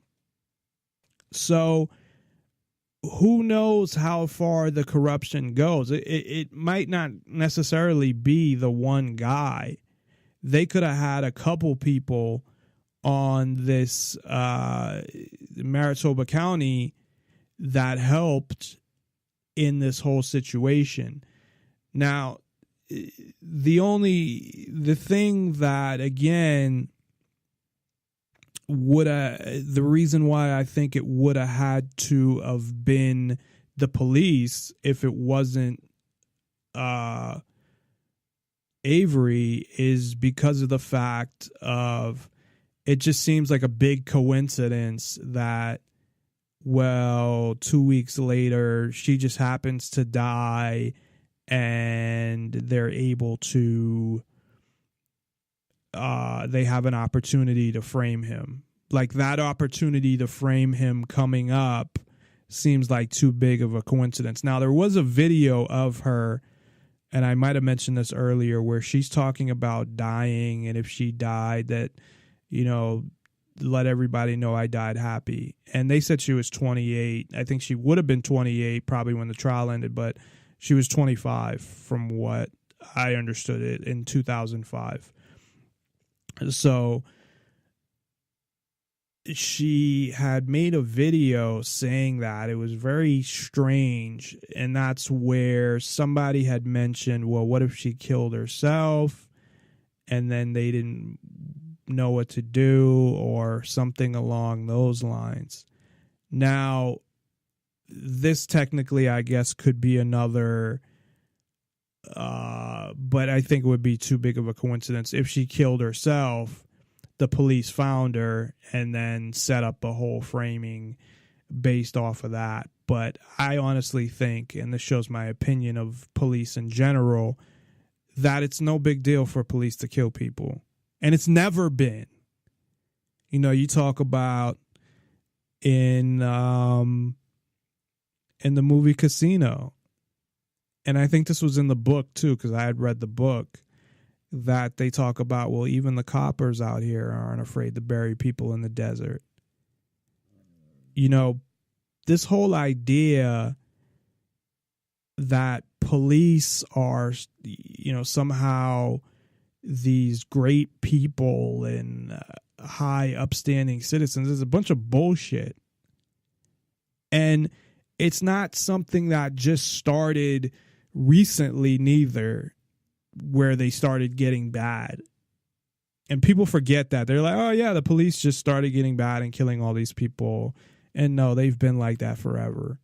If they wanted to get rid of somebody, they would get rid of somebody. And when you're talking about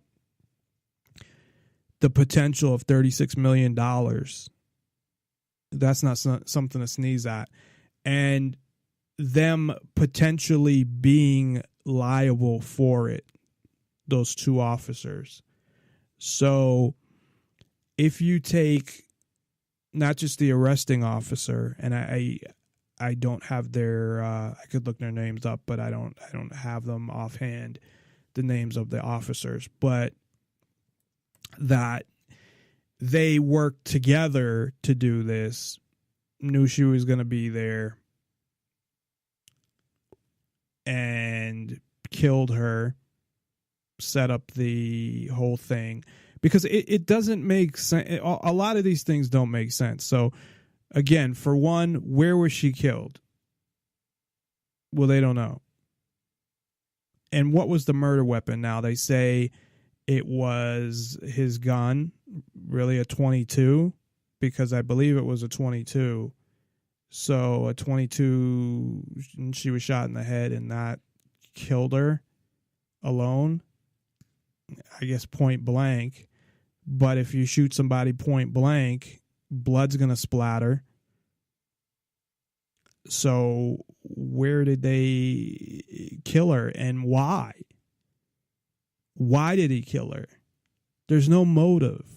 There's a motive for the police. There's a bigger motive for the police to kill her, and probably more evidence that I see against the police to kill her than there is for Steven Avery to kill her. Now, he had said he worked with her before. Like I said, it was exaggerated. Now, the other thing was that they found DNA under the hood. So, like, meaning he opened the hood. However, at the same time, there were no fingerprints. And if he was wearing gloves, I don't know how he would get DNA on it. So there's no fingerprints, but there's his DNA. And they called it sweat. But then the actual prosecutor said, well, it's actually like dead skin cells or something like that or whatever. And I would think there are ways to plant that as well. Or there's always the possibility that, you know, she needed something filled in her car or something, and he helped her out. I would assume he would say that. And as far as I know, there was no testimony regarding, oh, yeah, I opened the hood of the car to help her fill, you know, she was down some fluids or something, and I helped. But on the other side of that, why would he open the hood anyway? What would be the rationale there? So all we know is that she was in the back of the car, dead, I presume, bleeding from her head, and that his blood got in the car. And that's really the only evidence that they have, and that her bones were in this fire pit. Now, I don't know how a fire pit could burn the majority of her body, because not all the bones were there. So are we supposed to assume that the rest of the body burned in a fire pit? Would a fire pit even get that hot to burn through the majority of her body and the bones? I wouldn't think so. So I think that those were dumped there, and they didn't find them right away, so they had plenty of time to dump them there. And again, they were watching them, but they were looking for opportunities to slip away. So who knows? You know, at first, when they were getting it locked down in the first place. So the other thing is that the FBI all of a sudden comes up with this test that didn't exist before to test for this EDTA, which is a preservative that they use when they take blood. They said, oh, the blood that I tested in the car didn't have any in there. Well, it could have been that it didn't pick up, the test didn't pick it up, that the test wasn't tested enough. I don't want to use test in 2 times in a row, but that the test that they came up with it specifically for this trial. So they got it together fast. So how reliable can that be? Also, they didn't let the defense test anything with that or try to really refute that by testing it the same way. So, and I don't know about EDTA, how long that lasts, and that blood had been there for years. So who knows when it comes to that? I don't think that test can be reliable. Of course, the judge let it in. I don't believe they should have let it in. And just because they had made a point, it was Janine or the other one, Nancy Grace, that, well, you know, they go through the court system, the jury finds them guilty, they don't get any appeals. That doesn't mean anything. That just is how fucked up the court system is. Okay, I already went through the statistics for 2010, how many people are actually found not guilty. And it just happens to be that everybody that takes their case to trial, you know, 90% of them are guilty. They're just taking it to trial anyway, just hoping that, hey, I could take a deal, but I'm just hoping that maybe I'll get lucky here. No, it's the fucking system that is the issue. And the same with them not getting trials. So to say that, well, you were found guilty by a jury of 12 people, 12 fucking random people, Does that, I mean, what does that even mean? And you have these people that are sitting there deliberating that just want to go home and just agree. You also have a juror that was dismissed supposedly because there was a family emergency or something, but I had read something that it wasn't as serious as they were told, and it suggested foul play. Who knows? But he said he would have voted not guilty. So, and that at the beginning or through most of the trial, 7 people were saying not guilty. So it just doesn't make a lot of sense in many areas here. Regarding the DNA on the key again, to me that would be they took the key, took everything off it when and he put got Steven's DNA on it before he planted it. Now, how he got his DNA on it from what exactly, I don't know, but I mean, you could take dried blood, and I don't even know if they, you know, I don't know, or something that they've possibly, you know, you're talking about if you're talking about shedded skin cells. I mean, if you can find DNA all over the place, can't it rub off on something else? You know, so I don't know how he got his DNA on the key, but there's no doubt that her DNA would have been all over the key as well. So somebody washed that key and then he's got his DNA on it. Obviously, if he's smart enough to be able to get her DNA off the key, which why even bother? Well, I guess I was going to say why even bother, because they'd be able to match that key up. The other thing would be possibly, I guess they could have a key made and have a copy and put it in there, but I doubt that would be, you know, you'd have to, that's the other thing, that where were most people have a key ring with keys on it. So somebody would have had to take the key to the car off the main set of keys. So what happened to the rest of the keys?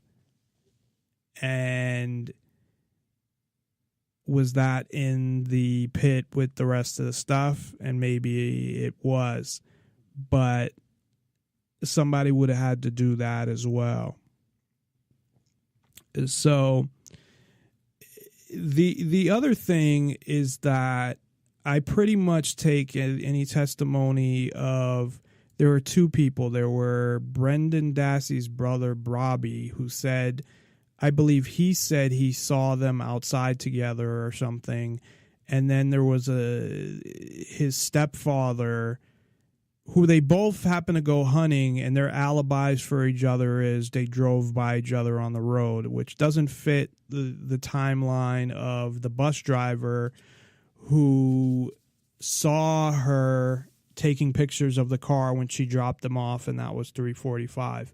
And that's a totally impartial witness.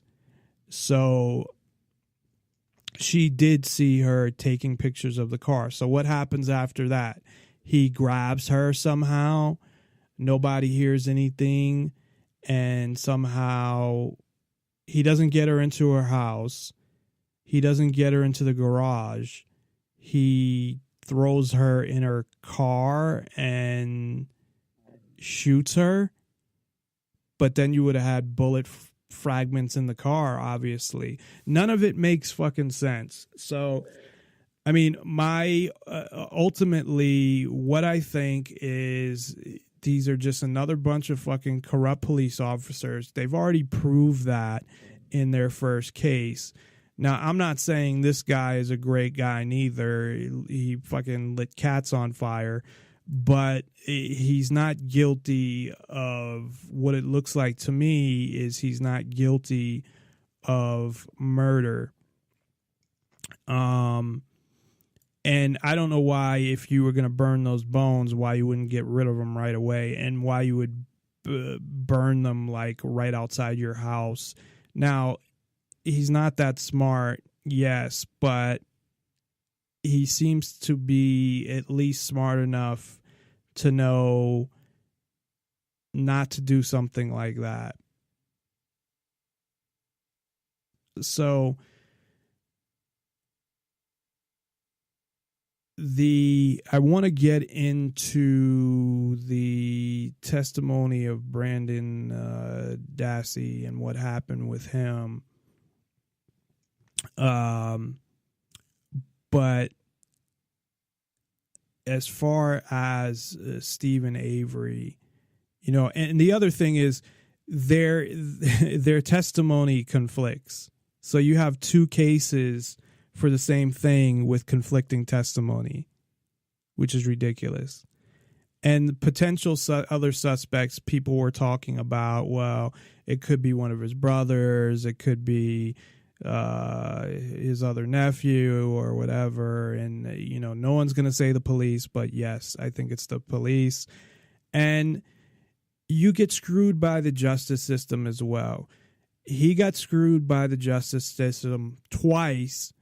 Not only did he have to pay a ridiculous amount to try to get some kind of justice, but when you're in a courtroom, it's always in favor of the government. Once you get arrested, you are essentially, you lose, because no matter what happens, you still had to go through getting arrested, people's opinions about you, sitting in a jail cell. Depending on what you might be charged with, you might have to sit in a jail cell for a long time. You have to pay a lawyer, and most of the time you're not getting any of these things back. So even if you're found not guilty, look at what you had to go through. So if he was found not guilty, look at what he had to go through just to be found not guilty. There's no winning in this justice system. You're putting the whole case in one judge who's there to make decisions of what can be introduced and what can't.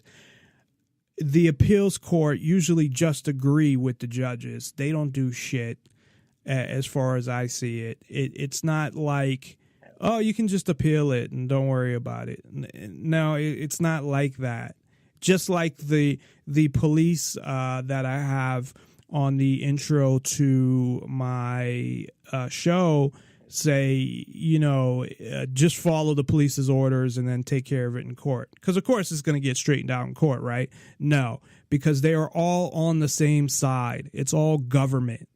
The police, the prosecutors, the judges, they're all colluding with each other. I'm not saying that the judge or the prosecutor were part of the framing, but they're still there to make sure that they find them guilty, whether they think they're guilty or not. It doesn't matter. It's not about the truth. It's about finding people guilty when they're charged with something. It's about winning and losing, and the state filling their prisons and them getting higher budgets for their jails and all of that, and the control of the government. It's a bunch of bullshit is what it is. So I'm going to play a little of this Brendan Dassey really, I don't even know if you can call it an interrogation. It's so fucked up. But I'm going to play a little of it and then talk about his part of it, which essentially, if he just didn't talk to the police, nothing would have happened to him.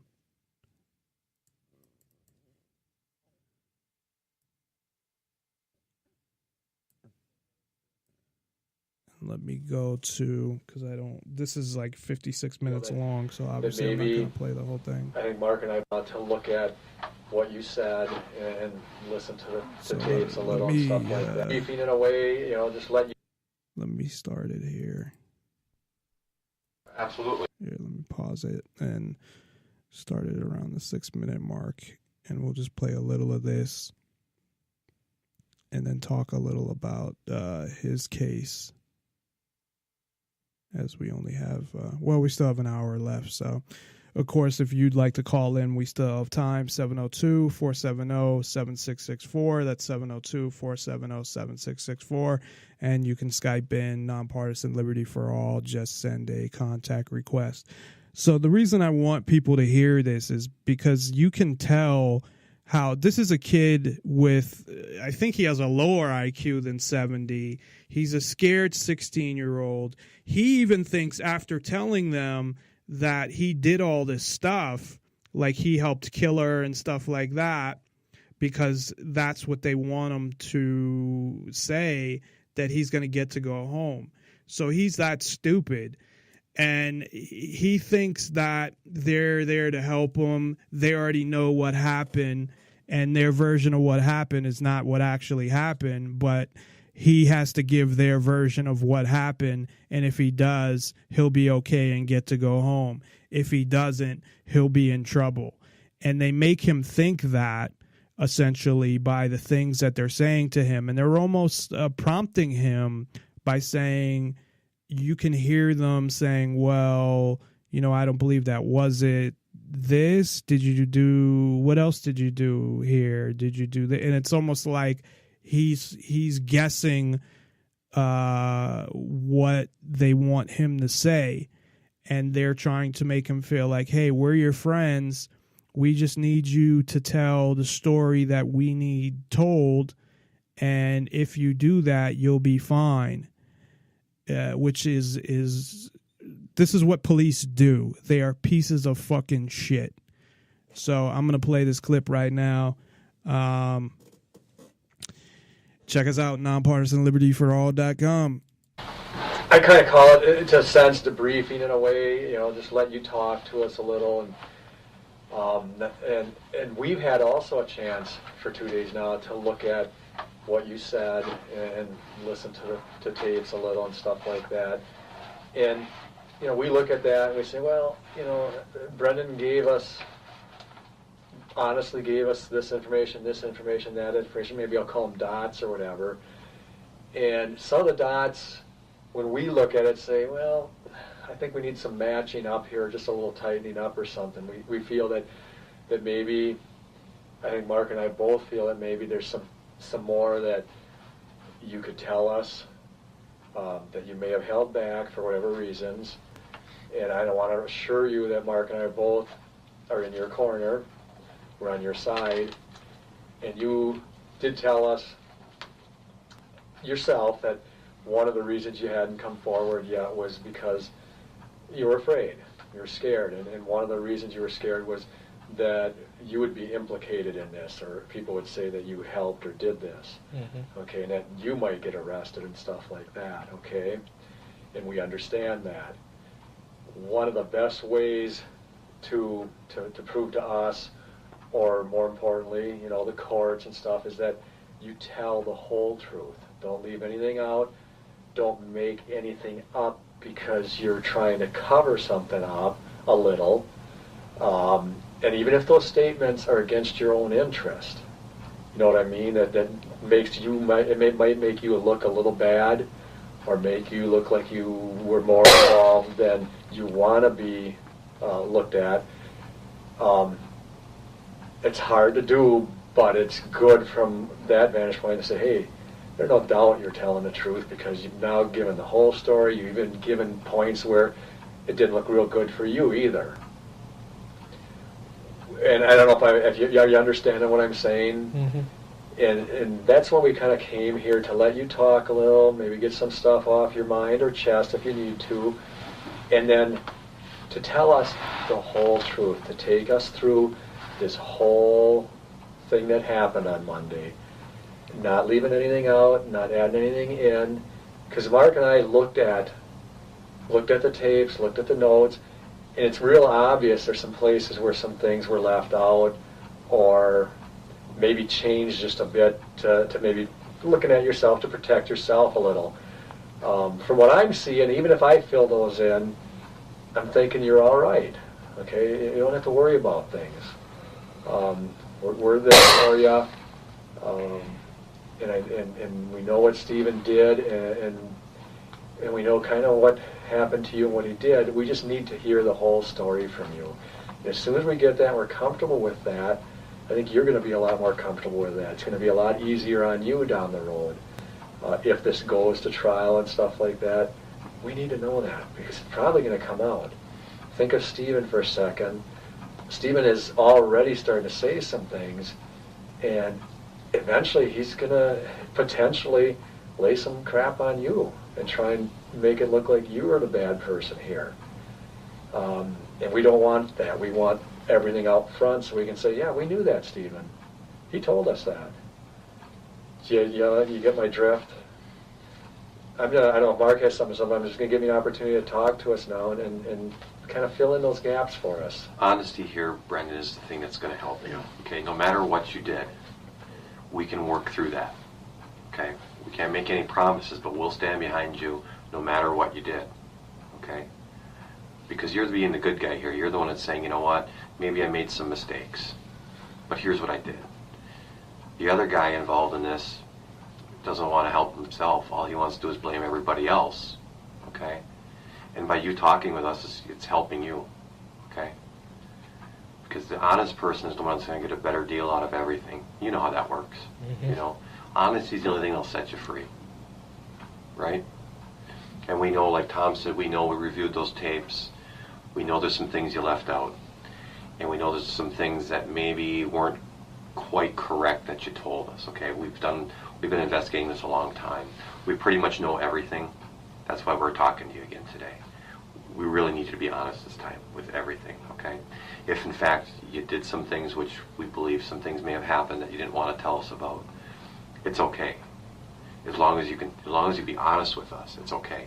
If you lie about it, that's going to be problems, okay? Does that sound fair? Mm-hmm. All right. Should we just go through that whole day again on the 31st, or how do you want to do it? We can do that. I'd give him a chance to just talk to us. And sure. If he wants to go through the whole day, or if he wants to fill in the pieces, that's up to Brendan right now. What would you rather do? You just want to talk to us and tell us, starting with that day. So I'm going to stop it right there. I just wanted to, I want to try to play a couple clips where they're actually questioning him and the things they're doing, because what they're doing is essentially almost feeding him information to say this and saying, no, we know when you're lying, and kind of saying that they're saying, well, we know everything already. So one, he's stupid anyway. He's 16 years old. And he's thinking, these guys are telling him, well, Will, as long as you tell the truth, our truth, essentially, and you tell us what we want to hear, then you'll be okay. You won't get in any trouble and nothing will happen to you. You just need to tell us the truth that we want to hear. And as long as you do that, that's fine. And as he starts talking, if he doesn't say something that they don't want to hear, then they totally say, well, that doesn't sound like it happened, and we think you're lying. And what about this? Did they, he gets specific. Well, what about the head and what happened there? What about what happened here? That's not what happened. This is really what happened, right? So they fucked this kid all up. If he just didn't talk to the police, he would be fine. He ends up getting, I think, 40-something years before he can get parole. And they charge him with mutilating the body, because even though there's no DNA in the house, right, they get him to make up this story that she was in the house, that he was forced to rape her and cut her throat based on what his uncle told him, and that he gets charged with that, with sexual assault, I believe, and rape and mutilating a body, and gets found guilty. as well as getting found guilty of first-degree murder, because he makes up this story and thinks that he's going to be okay. Even at the end, he thinks he's going back to school after he tells them that he cut this woman's throat and raped her. He thinks he's going back to school. So they're obviously dealing with a kid who doesn't know what the fuck is going on, and they're planning these stories in his head. I would even say, based on his intelligence and based on a court of law, I mean, is he even liable? Not liable, but I mean, could he even stand trial? So what happened was, he finally said, well, I didn't do these things, and he told his mother, and he ended up going to trial because he's like, well, I told them this, and then they told me everything would be okay, and they got in my head, and so he ends up going to trial and gets found guilty. And you have this kid that all he had to do, they have nothing, and they say this in the trial, and this is why they don't say really much about him in any of these clips, because they're saying, well, Avery's guilty and whatever, because there's no physical evidence from him at all. Nothing. The only thing that they have on him is what he said. That's it. Not only that, is you have his original lawyer, first of all, isn't there during questioning, actually kind of sets him up with his investigator. So the lawyer has an investigator, and the investigator doesn't believe him and tells him, oh, you have to admit this and this. So he does kind of the same thing with the investigator and fills out a thing and signs it, and then does the same thing. The police say, oh, well, your lawyer said you wanted to see us. The lawyer isn't even present, and then they go through the same shit again, as far as at first he's like, I didn't do anything, but then they get into all that same stuff. He ends up admitting that he did all these things that he didn't do, that there's no physical evidence, there's nothing that proves any of this, or even not proves, but even points in that direction. Nothing. So essentially, they put a kid in jail for most of his life based on getting some ridiculous confession of, I mean, his story kept changing because he didn't know what to say. Now, I mean, normally you would say, well, that's kind of on him. But look at what the fucking police do. And they realize that what they're dealing with. They're not stupid. The police, I mean. They know, these investigators know exactly what they're doing. And they know exactly what they're doing to this kid's life. But they don't give a fuck. Because that's their job. Is what they wanted to do initially was, okay, we want to get somebody to testify against Steven Avery, and that's what their goal was. But because everything was so inconsistent and none of the evidence would have backed it up, so they didn't charge Steven Avery with mutilating a body. They didn't charge him with rape. At first, after Brandon's confession, they added the 3 charges. All those charges ended up getting dropped because there was nothing to support them. Nothing. So they essentially ruined this kid's life. You know, talking about being able to sleep. I mean, can these guys fucking sleep? And I tried to look up the crime statistics in this area, and I couldn't find anything that solid, but it doesn't seem like an area where murder happens that often at all.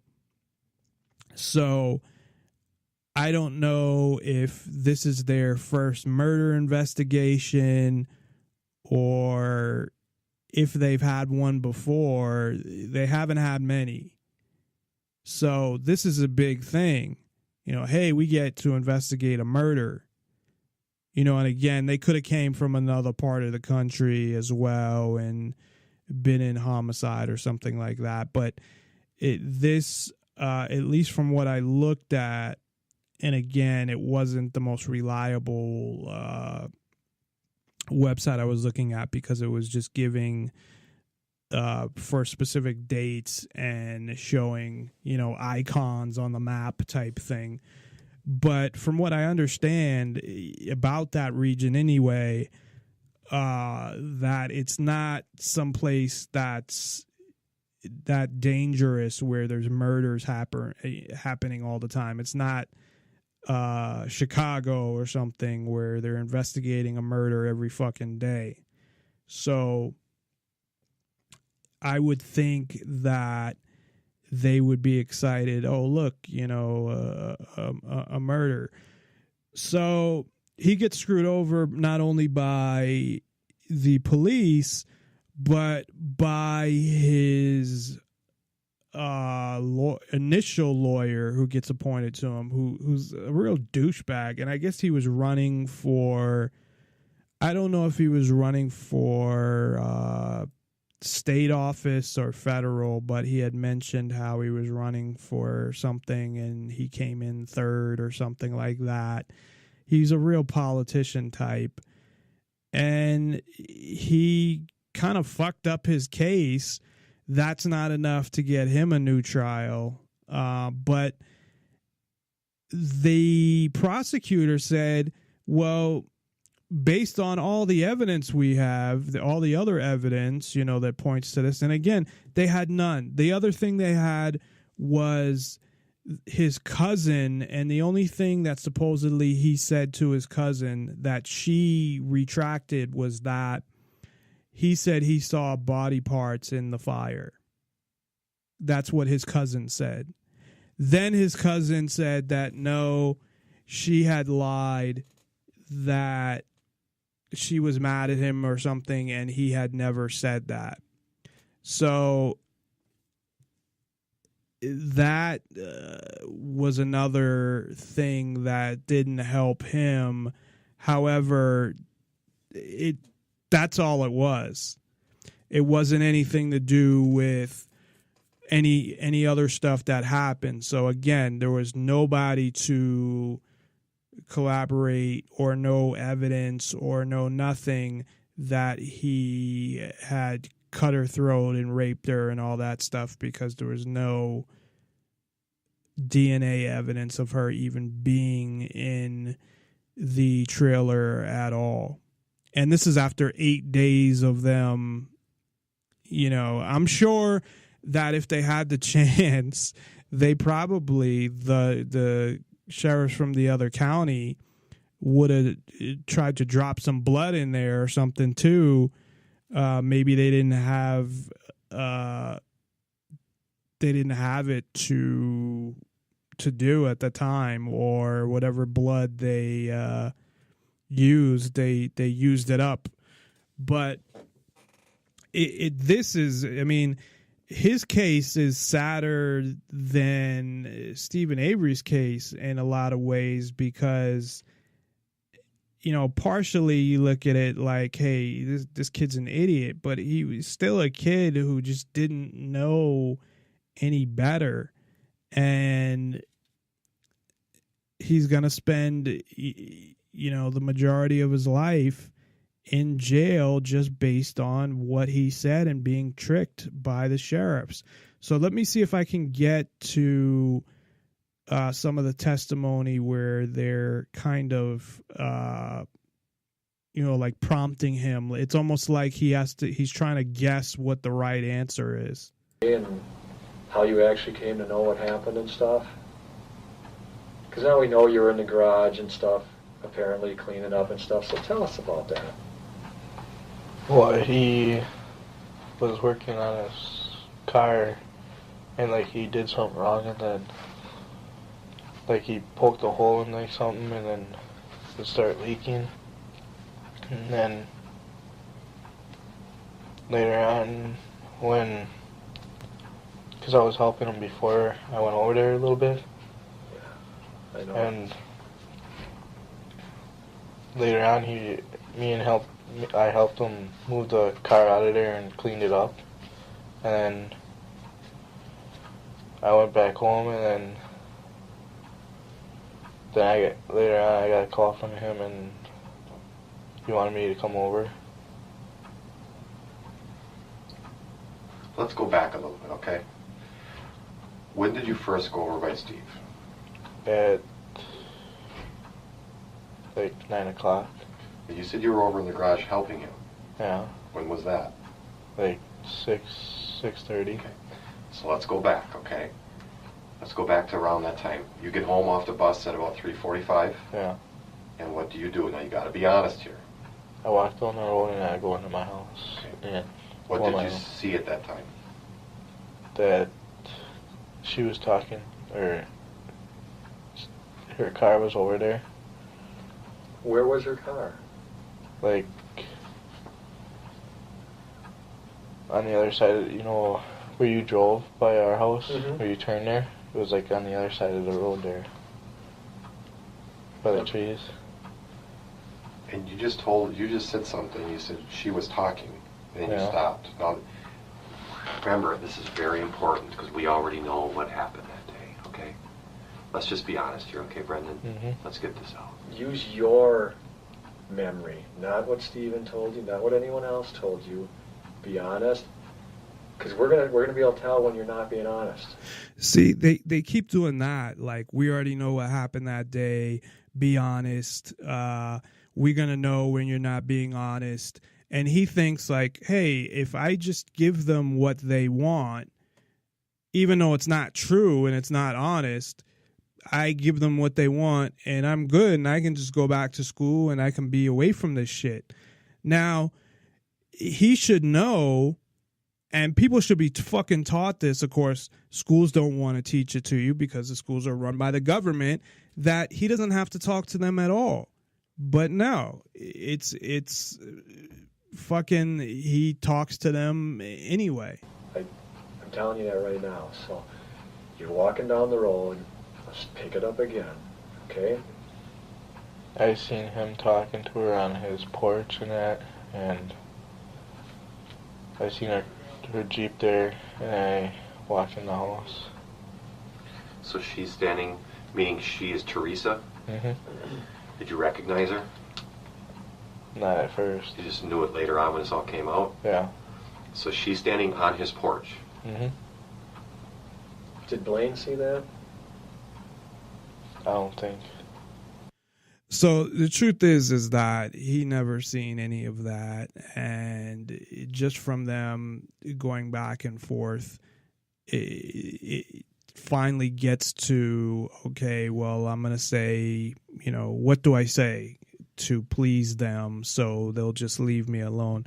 We have with us Katie Reyes, who's our professional voiceover girl, who's trying to get her mic working. Katie, is your mic okay? No, it is not. Okay. So we'll have to get that fixed. Usually we do that before the show, but I don't know if we're gonna let's play some more of this, and I want to get to a couple more things as well. Actually, I'm not sure if I do have something with his lawyer, so we'll play this clip from the lawyer and see what information that he gives. But this is basically just an interview with his lawyer, so we'll go to that for now, and we'll be right back after this. NonpartisanLibertyForAll.com.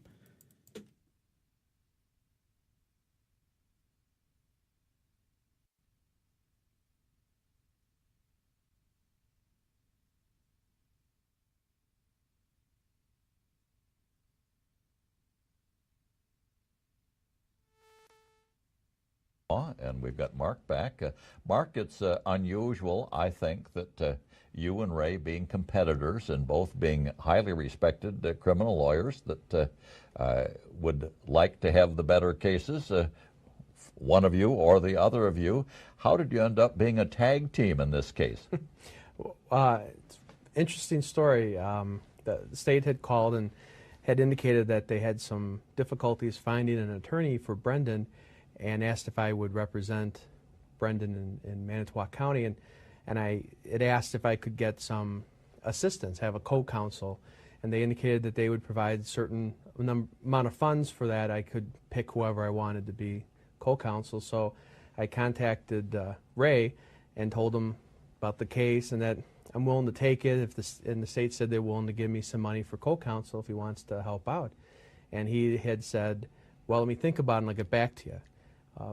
I think literally 30 minutes later, the news stations got wind of it and were at my office with cameras and asked if I'd go on camera, and I said sure. So I go on camera, and they asked if I'm representing Brendan Dassey, and I said, yeah, myself and Ray Edelstein are representing Brendan Dassey. So Ray was now stuck. He couldn't try to weasel out now. Well, obviously you work very well together. You respect each other's abilities, and I know the court respects both of you greatly. How did you divide the responsibility during the trial?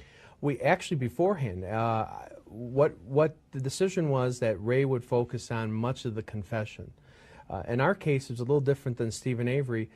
We had to come up with a theory of defense that kind of focused on this confession. So our theory of defense that kind of permeates throughout the entire voir dire, opening, questions of the officers and witnesses in closing, was essentially that Brendan didn't do this, Steven Avery did it, and that his confession shouldn't be believed. It was suggested to him by the police.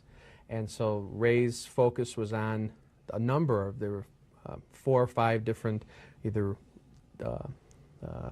tape recorded or videotaped confessions or statements, I think it's better to refer to them as. And so Ray focused on that, focused on how the questions were asked, and then my focus was on the other side of the case, the scientific evidence, dealing with some of the cross-examination of the state's witnesses, and dealing also with our client and our expert, the doctor that we hired.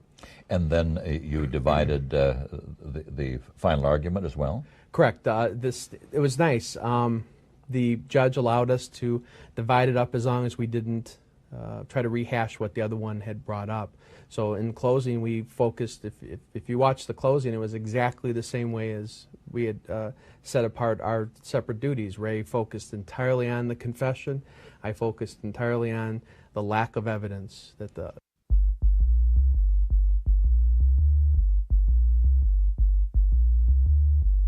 You are listening to Nonpartisan Liberty for All Radio with your host, Dave Bourne.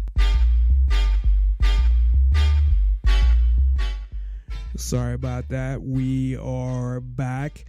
Actually, that clip had a delay in it. I was like, what the hell happened? Because it totally went blank because the beginning of that clip had a delay in it. But we are now here with the person who did that voiceover. Katie Reyes is with us, and I think we have her mic working okay now. Hello. Can you hear me? Yeah. Okay. So you had watched the series as well, and I know you had some comments about it. So I'll just let you go and, whatever you want to comment on specifically, you can comment on. Well, I was going to discuss about a number of things that I saw, watching the series. But then I was listening to a show earlier and something stood out. What's the name of that lawyer that has that show? What's her name? The blonde lady?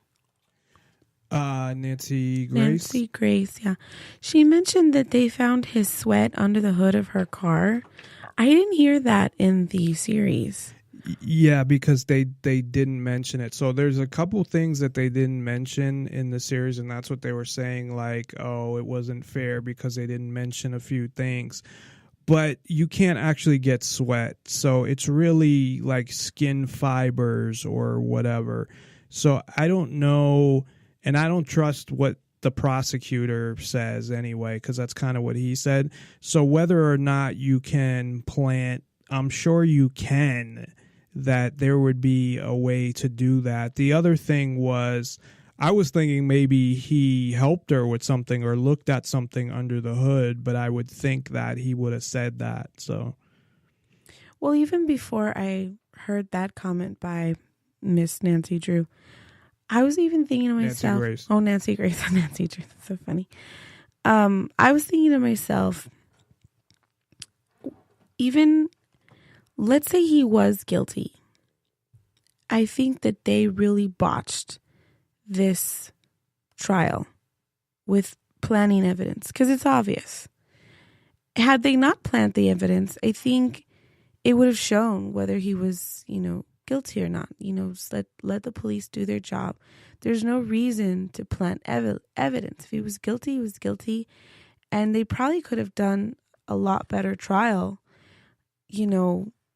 without planting that evidence. And I think what they did is what they really did was screw up either reasonable doubt or, the chance to say, well, he is guilty. Because now, because I hear little things like that, information about DNA being under the hood of her car. I mean, why was that there? And why didn't he mention that? And I'm thinking to myself, now I'm doubting his guilt, because of all that planted evidence. I cannot deny why, now it just looks like a horrible investigation. And the part that disturbs me the most, aside from, the blood, there's no DNA in her car, the small amount of his blood. I'm trying to recall the part where I don't remember his name, but one of the officers, how he was calling in her license plate, and he described the make and model of her vehicle. Yeah, I totally forgot about that. That the officer, had called in the license plate, and the license plate wasn't on the car. That's why I honestly think that either one of those officers or the two, or maybe even more, actually colluded and killed her and planted all the evidence, because I think it's too much of a coincidence that somebody else would have happened to kill her right after she left where he was at. It's too much of a coincidence. The other thing that somebody had mentioned was a possible suicide because of that video. I don't know if you remember the video where she had said, well, if I die now, I want everybody to know that I died happy. Do you remember that? I recall that. I didn't think of the suicide possibility. I came up with the possibility she somehow died.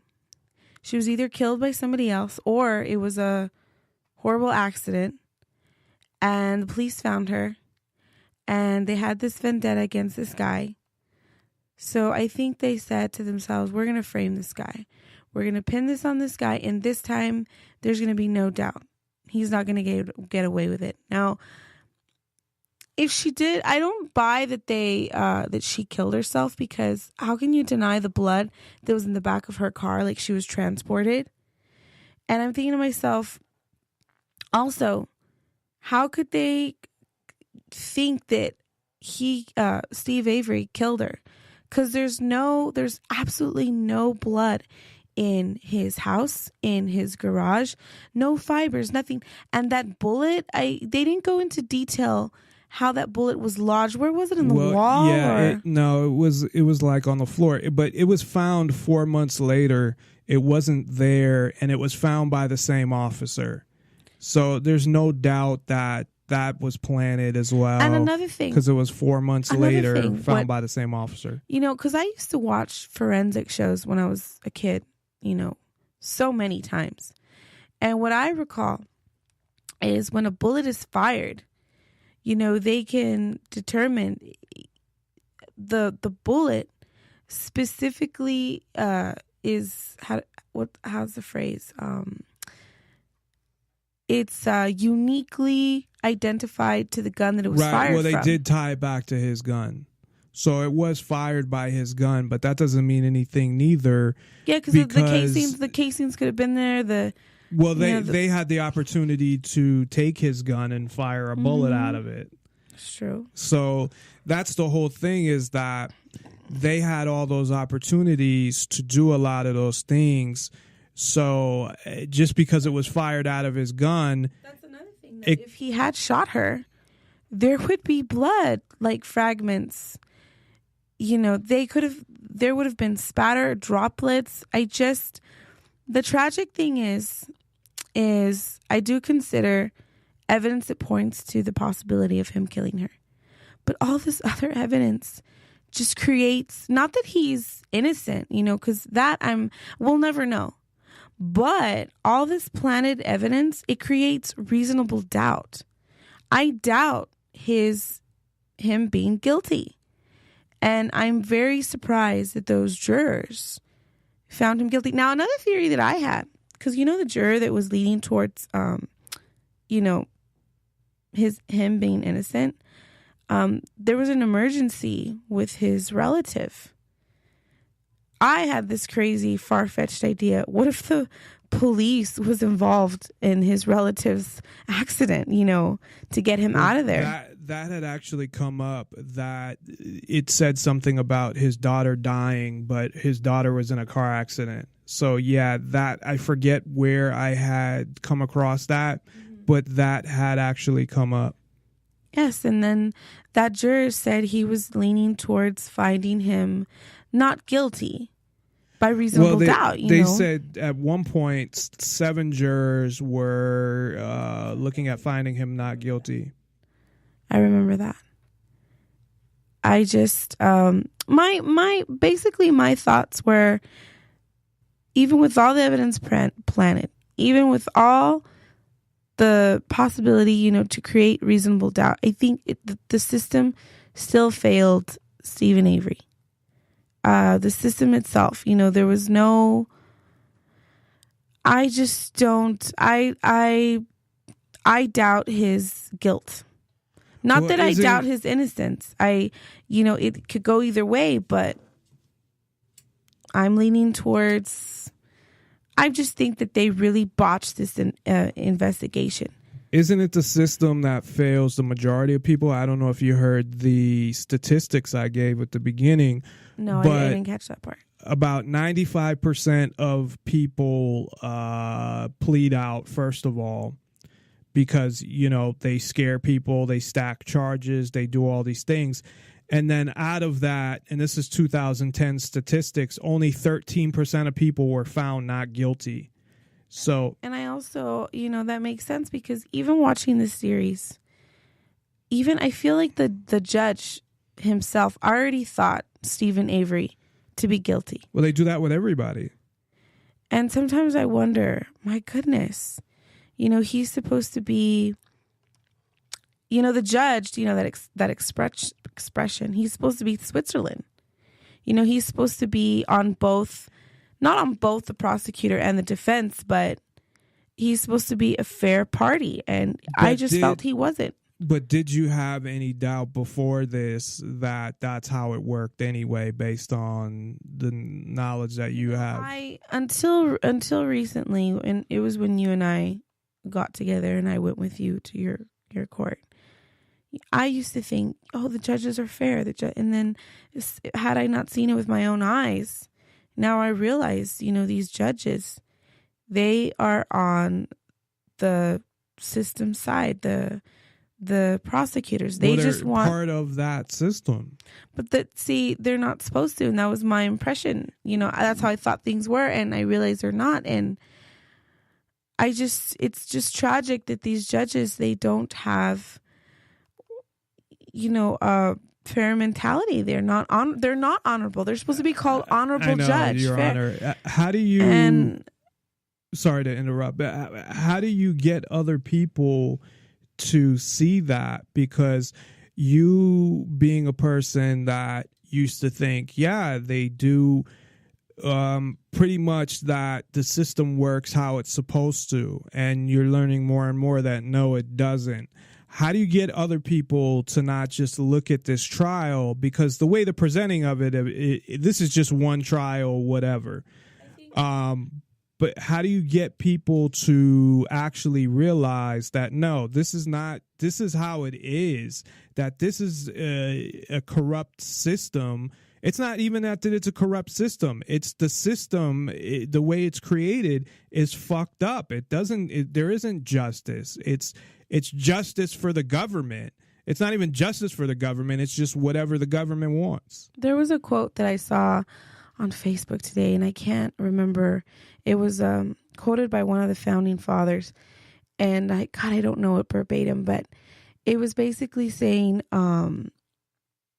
to create, the end of the quote was to create tyranny. The key behind tyranny is to create ignorance. God, I wish I could bring it up, but the key to something about freedom, you have to promote intelligence or something. And I think what the problem is with America and the world is, and you've said this, all along, that they create all these distractions. They create things that are not important, and those people value those things that are not important. For example, reality TV shows like, what's that stupid something with the Real Housewives of whatever, or, The Real World, or, all this entertainment that people are just so focused that they can't get enough of it. It's like a drug. And, ironically, when I was a kid, I couldn't stand these shows. I said, why are these so popular? They're so stupid. They're so dumb. And,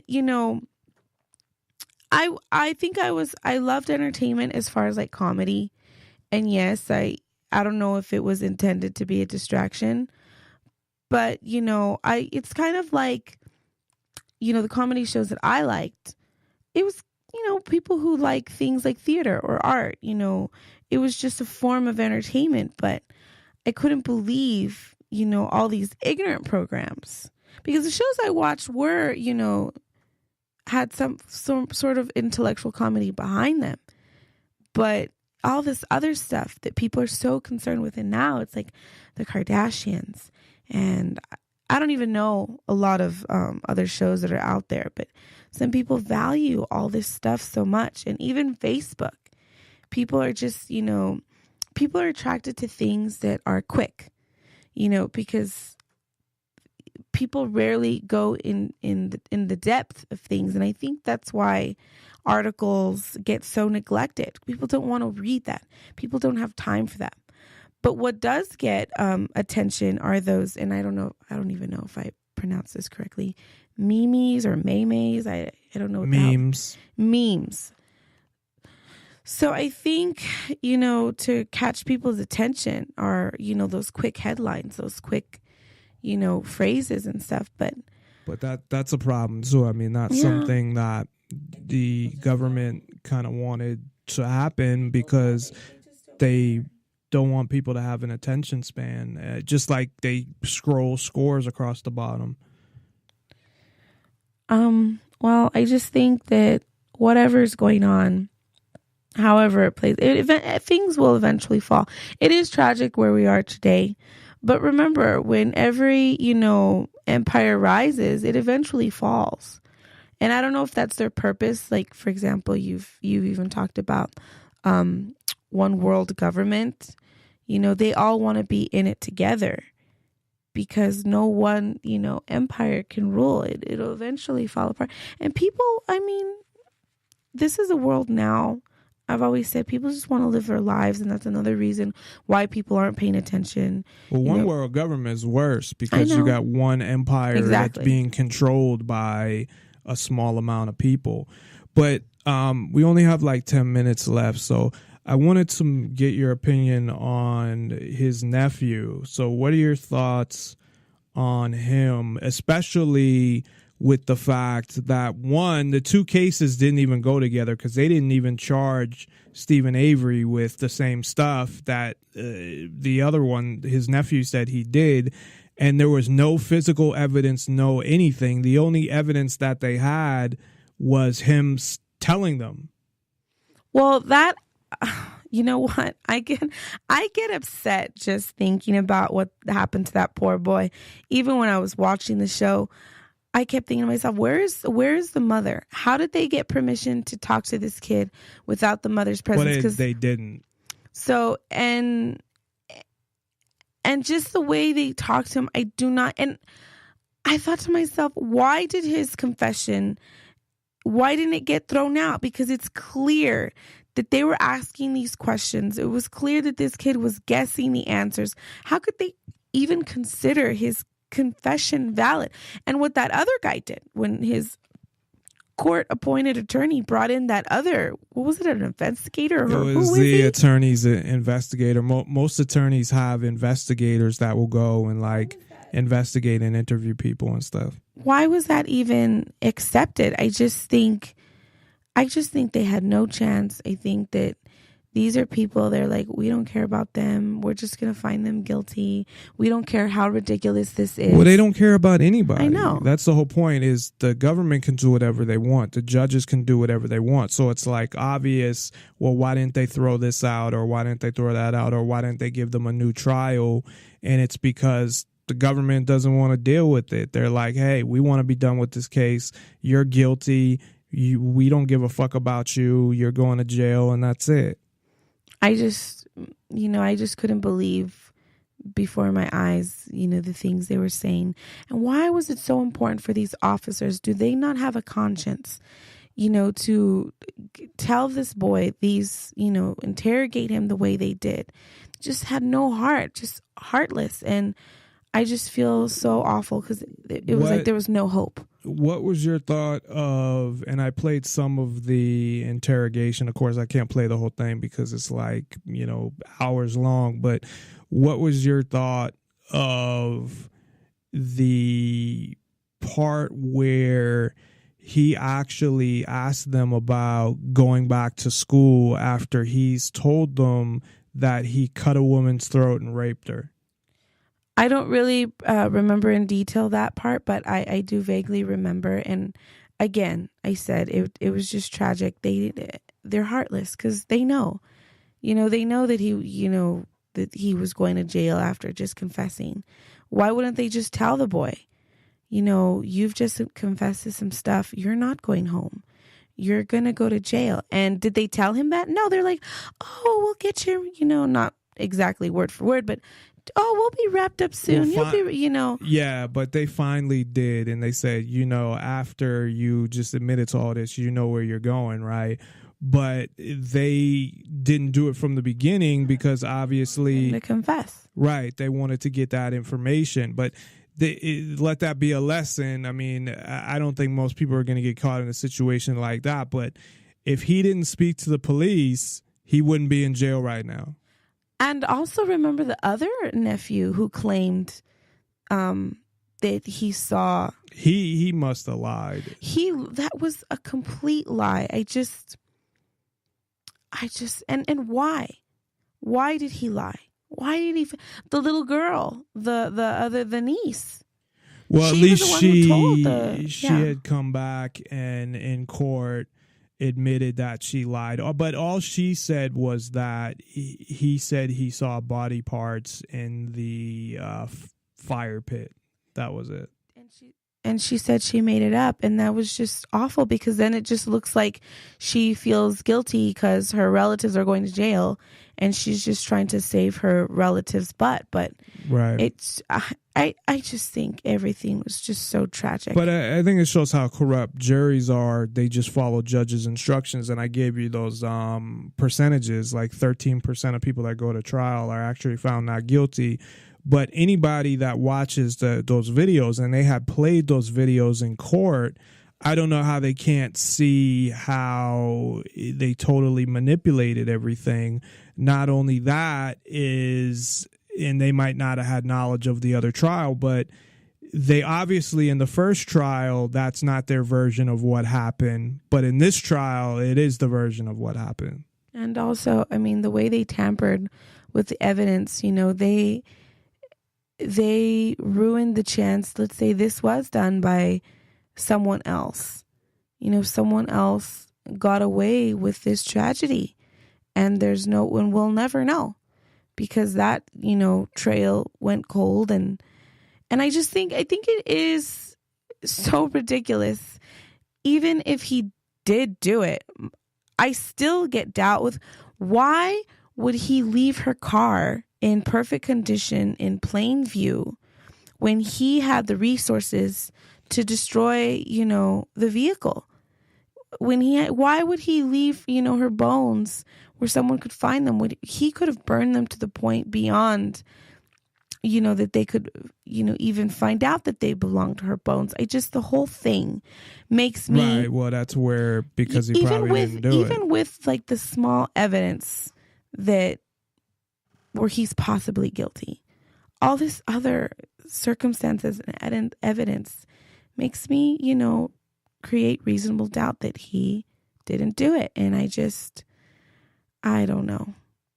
I just think it's a tragic story.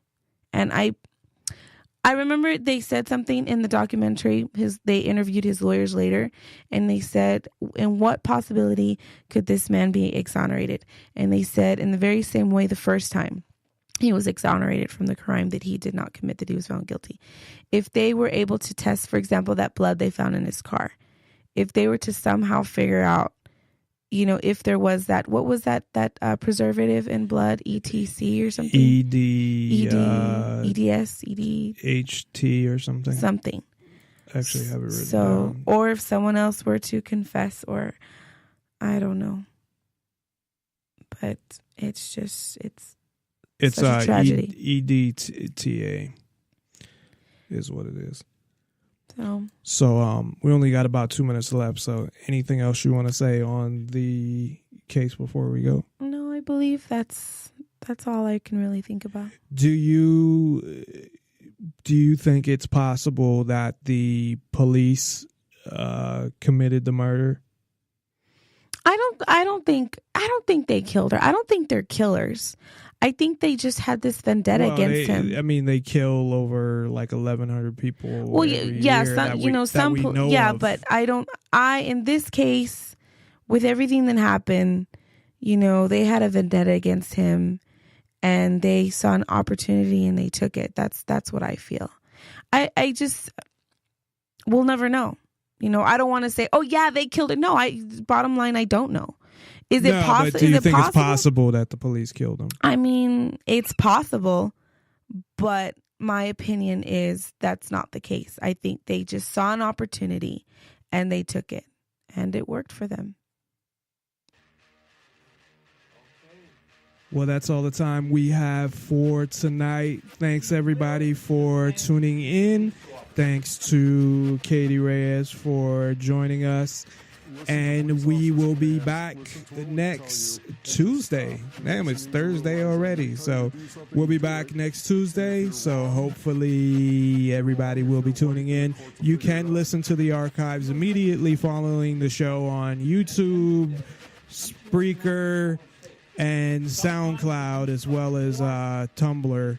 So go ahead and check those out. Thanks, everybody. The way the system was meant to be. Comply with the orders of police officers. Resisting arrest is a real and dangerous crime.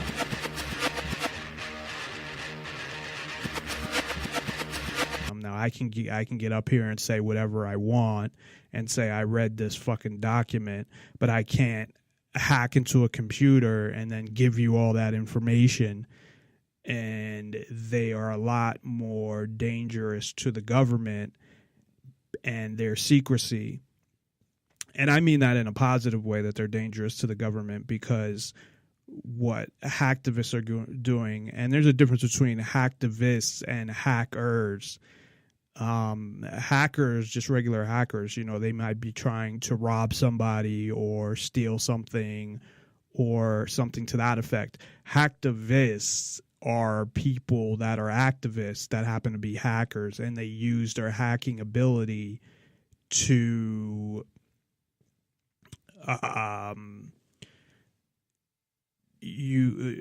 express their activism through hacking, just like I express it through a radio show. So, but they definitely make a lot bigger impact than me. So, that will be an important show. So I definitely need to do some more research before I do a show on hacktivists. I have it scheduled for next week, but I may even push that back because I want that to be something that people learn more about. It's not really, they try to hide it. And I don't mean the hacktivists try to hide it.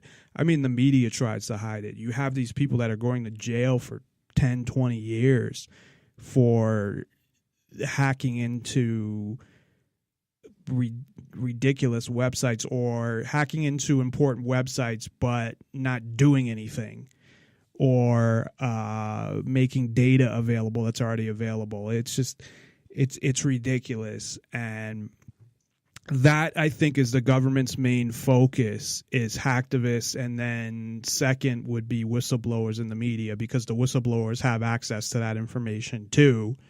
And then you have the media that is distributing that information. So say you have, I think the most dangerous would be obviously somebody like Edward Snowden, who's already in there, who works for the government, a whistleblower. Then from him, you'd have the newspaper people that put it out there, that disseminate that information. And I think it would be the same with hacktivists, that they're able to get similar information, and if they can get it out there to news outlets or create their own, then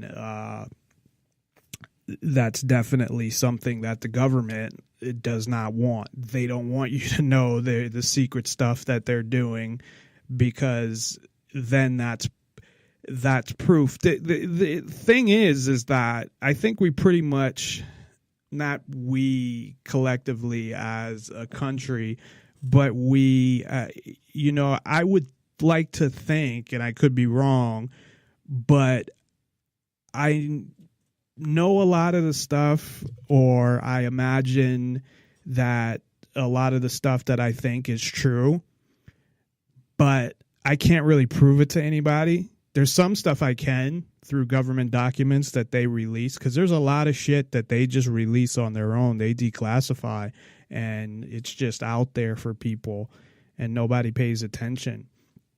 But no one seems to be, or not enough people seem to be paying attention to hacktivists.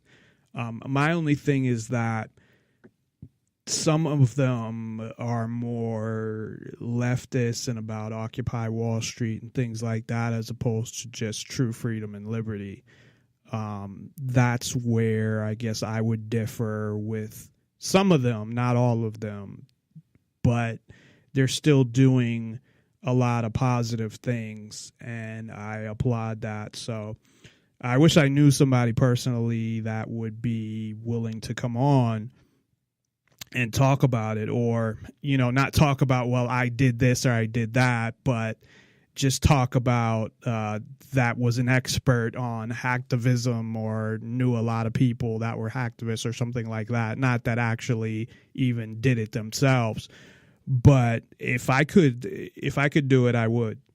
And I'll say that right now. If I had the abilities, if I had the skills to hack into computers, that's probably what I'd do. And then I'd release shit through website and radio show and all of that.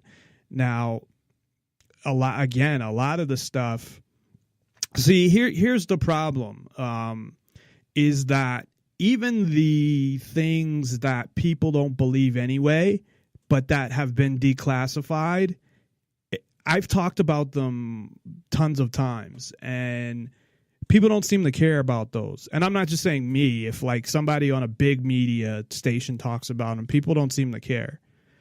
So if a hacktivist says, hey, I got all this data, whatever, same thing. People don't seem to care. I mean, what's the difference? They got more classified data than what got released, but you had Bradley Manning or Chelsea Manning release all that information and get posted on WikiLeaks. You had Snowden, and the effects that you would think it would have, I don't think it had nearly the effect that it should have.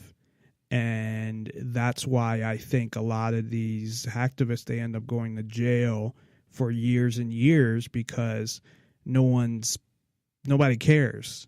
No one's paying attention. Nobody's just realizing what they're doing and how important what they do is, and how important it is that these are the people that could join the NSA or the FBI or any of these agencies if they wanted to. But instead, they take their skills and use them for good instead of evil. That's what I would say. So we need more people to go that direction. The unfortunate difference is you're not going to get the money that, and I think a lot of them don't give a fuck about money. They care more about freedom, and I agree. But they could, get a 6-figure paying job probably doing what they do and with the skills they have. I mean, I have limited, I'd like to think that if I applied myself and studied and I could learn coding and things like that, where just, on a very small basis, I learned SQL, which is basically just pulling its code to pull data out of a database, really. I mean, you can write programs with it too, but I'm not even that good at it that I can write like programs with SQL. So I'm like on the bottom of the ladder when it comes to that. But I'm also, 99% self-taught too. So meaning, I just had resources to ask questions or went in a manual. So I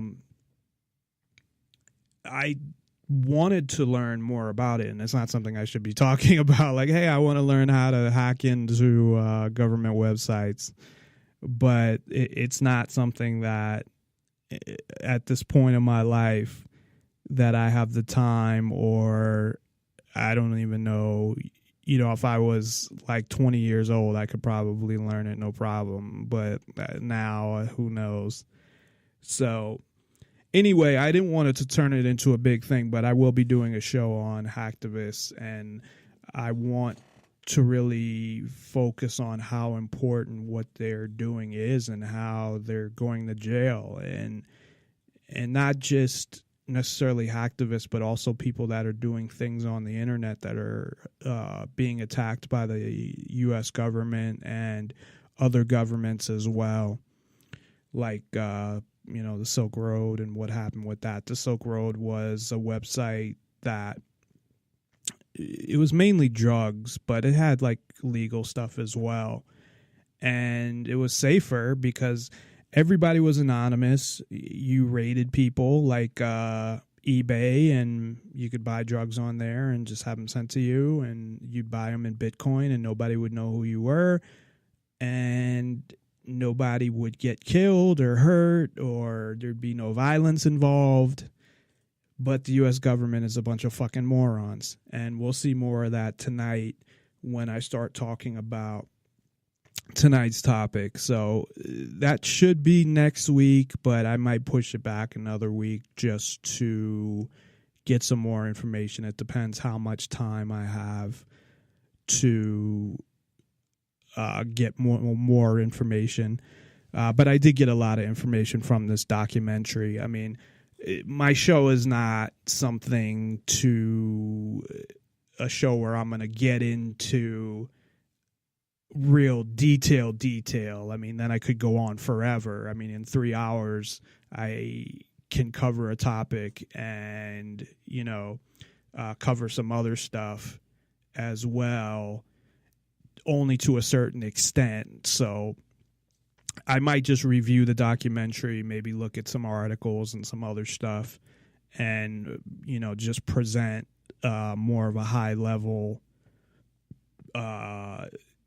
show about hacktivists, because I think it's something that's important and people need to be aware of, and that it's a positive thing, and that I think that is a huge part of the future if we want any type of freedom, because we got to be able to use the same technology against the government that they're using against us. So anyway, that was my little thing on hacktivism that, again, is scheduled for next week, but I may change that. So just check your local nonpartisan Liberty for All pages to find out the specific day and time. And I create an event for every single show, and what I'm trying to remember to do is make sure I post that event on, well, if I create it at a Nonpartisan Liberty for All. So you should be able to find all the events on the Nonpartisan Liberty for All Facebook, no matter what, if you like the page or not. So, because I create them out of there on purpose, so everyone will have access to them. I can't invite everybody that likes that page, but they'll be posted there, so you can look at the events on Nonpartisan Liberty for All, the Facebook page. So anyway, tonight we're going to talk all about, and I don't know if I would have covered this if I knew how big it got. I didn't realize that this has become like a huge fucking thing. And I had seen it on Netflix. I mentioned this. I've seen it on Netflix before, and I thought it was about like fucking murderers and how somebody becomes a murderer, like the analysis of a psychopath or something. And I'm like, I don't want to watch that shit. So that's what I thought it was. And then I had found out, my fiance was like, "Oh, let's watch this," and it's about, something else or whatever. So I'm like, all right. So I watched it, and it was totally different than what I thought it was going to be. But I didn't know how huge it got. When I started doing research on it, it's been on every, CNN talked about it, and Fox, and all the shows that cover crimes. What's her name? Who's a annoying bitch who came out and actually badmouthed it. What's that lady's name? Nancy Grace. And we'll play a clip with Nancy Grace, who, she didn't badmouth it to say that.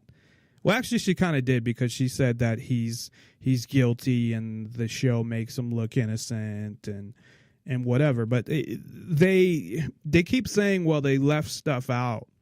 But we'll get to the stuff that they left out, and it doesn't really make much of a difference, to be honest. So I don't know what the fuck they're talking about. But anyway, even though it's all over government media, you are not going to get the same take on it that you're going to get from me at all, trust me. And especially in what I think happened. And also, the other thing is my opinion of the injustice system, where they support it. Most of the people speaking upon it are lawyers, and they support the system and all this and that. And they think that, well, a jury said this, so whatever. And or some people have come out and said, well, I think he's not guilty. And you've had all different kinds of opinions, but I don't think you're going to have any opinion like mine, to be honest. And that's not a bragging thing. It's just, I'm not a lawyer. I almost went to law school. I looked into it, But even still, I don't believe in government neither. So there you go. I don't believe in the injustice system. They believe in the system, and they realize it has flaws. I don't think that the system just has flaws. I think the whole system has to go and does not work and never did in the first place. So I'm not the type of person who has a problem with, well, the system went in this direction. No, I think the creation of the system, and you can look at a lot of this shit, was fucked up in the first place and gave, starting with giving way too much power to judges, first of all. And that was how it always has been. It has always given that amount of power to judges. That just didn't happen in the past couple of years. But anyway, just to give a summary, and then we'll get into the detail of a lot of things in the case, as well as how the fucked up judicial system affected a lot of things.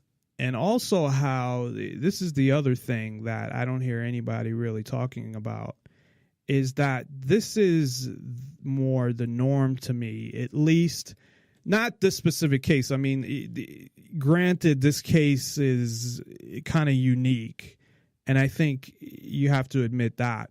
But as far as people getting screwed over by the system, that happens all the time. So I got these statistics from 2010. So first of all, the total charges in 2010 were 98,311. And I think this is just based on how states report. So it could be off, because that seems like it should be way more than that. But it does say nationwide. But again, this was 6 years ago, or about 5 probably, because they probably put it together, as of after December of 2010. But first of all, you want to know how many fucking people actually go to trial? And I've talked about this before. It's like 95%. It's ridiculous. They don't want you to go to trial. So out of all the people that went to trial, and let me try to do this in my head here, 300 minus 14, so 2366 minus 14 is 52. 2352 was the amount of cases that went to trial out of 98,311. 2,352. And out of those 2,352, you know how many were acquitted? 13%, 286. Now, you could tell me one or two things. You could say that the fucking legal system is so great, that they're so good at what they do, meaning that they're just the judges and the prosecutors and the police, they never make any mistakes. They're perfect in everything they do, obviously, because only 13% was actually acquitted by a jury. And that even surprises me as high. And that's 2010. I'm sure that has gone down. Juries seem like robots. The judge says, gives them the instructions, and usually they vote guilty after that. But that's a lot of cases that go to a jury and they're found not guilty. No, it doesn't have judges. So this may be, it didn't say this, but this could be only like serious crimes, because like in my case, it was a minor misdemeanor and I didn't get a jury. I got a judge, a bench trial. But there were a couple of articles I had also brought up, and that's where, I got this from. It's funny, though, that on the, uscourts.gov, of course, they try to make it sound all nice and how great the injustice system is.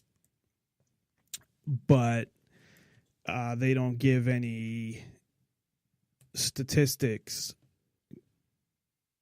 They may somewhere, and maybe I just couldn't find them, but it talks about the judicial process and the burden of proof. Oh, the burden of proof is on the government, and the pretrial and the trial and the sentencing, and it puts it into this like, oh yeah, it's fair, and it's just a bunch of shit. There is statistic and reports. I didn't get a chance to go through all of these, unfortunately, but at some point I should, because these are all the government's facts and figures. But it's all like different courts. I'd have to find criminal. Oh, there we go. Criminal cases and defendants filed. So at some point, I'll have to do a show on these because it will be something, trust me, that will take a long time to put together. This was kind of a last minute thing where I spent the majority of time on the putting together all the facts in the case and all of that stuff and going through all that, as opposed to looking at statistics regarding the legal system. But I did find that one that I brought up about, the majority of them, one, I mentioned this before, something like 95 to 97% don't even go to trial.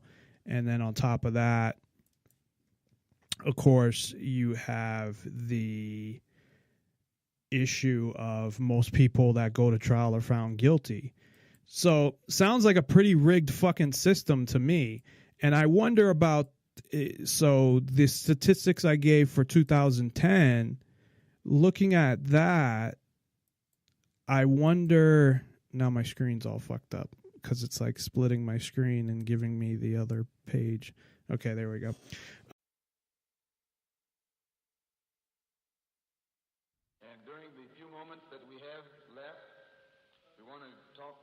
Right down to earth in a language that everybody here can easily understand.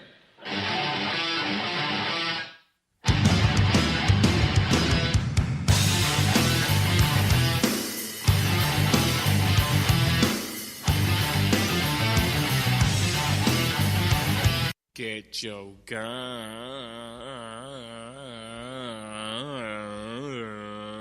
Yo, it's the Samurai Showdown.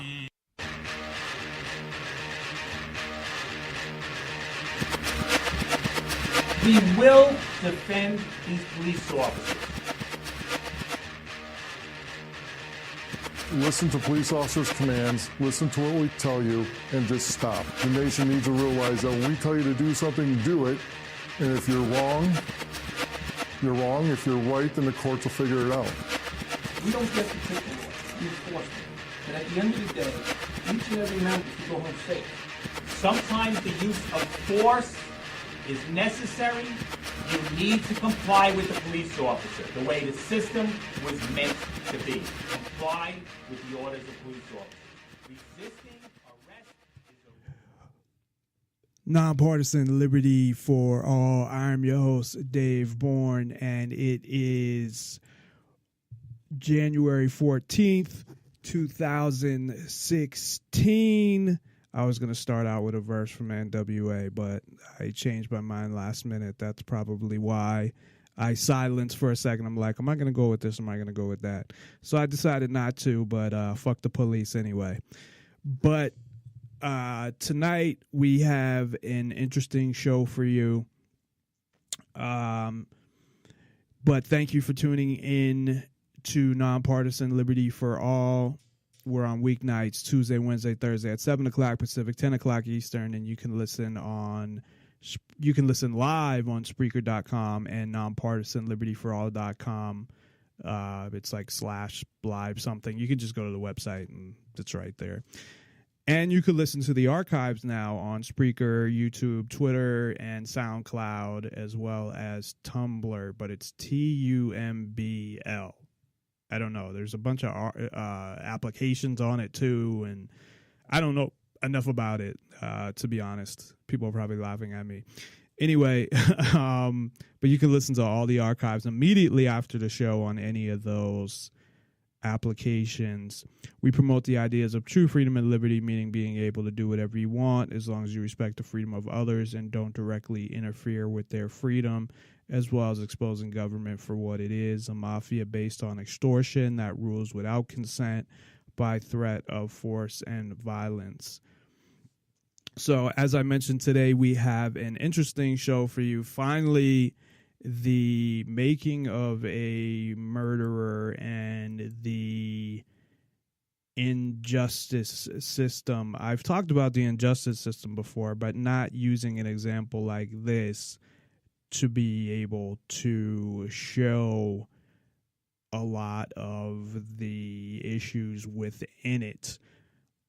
I originally scheduled the show for Tuesday, and then I scheduled it for Friday, so that's why I'm like, well, finally, we're going to do it today. And I'd even said yesterday we're going to do it Friday, but I thought it'd be better to do it today. Plus, the show I had scheduled for today, I wasn't really prepared for, as we're going to do a show on the importance of hackers. And that was the show that was scheduled originally for today. But I need to do some more research on that because I had seen a documentary about a few cases involving, hacktivists, not just hackers in general, but I'd seen some cases, and the damage, or I would say, I wouldn't call it damage, but what hackers or hacktivists can do to help promote freedom and liberty is very important, and it's beyond a lot of things. It's probably one of the most important because you don't need a lot of people or a lot of things to do it. I mean, you have a couple of people that know what they're doing, and you can change things quick and easily. You can get something out there. You can not necessarily change things, but at least you can make an impact a lot quicker and immediately. So I think that's something I don't know a lot about. You know, I've heard about hackers and them being prosecuted, the government really going after them, because those are the people they're really going after, more than people that speak out. They're going after people that are actually exposing them and have the power to expose them.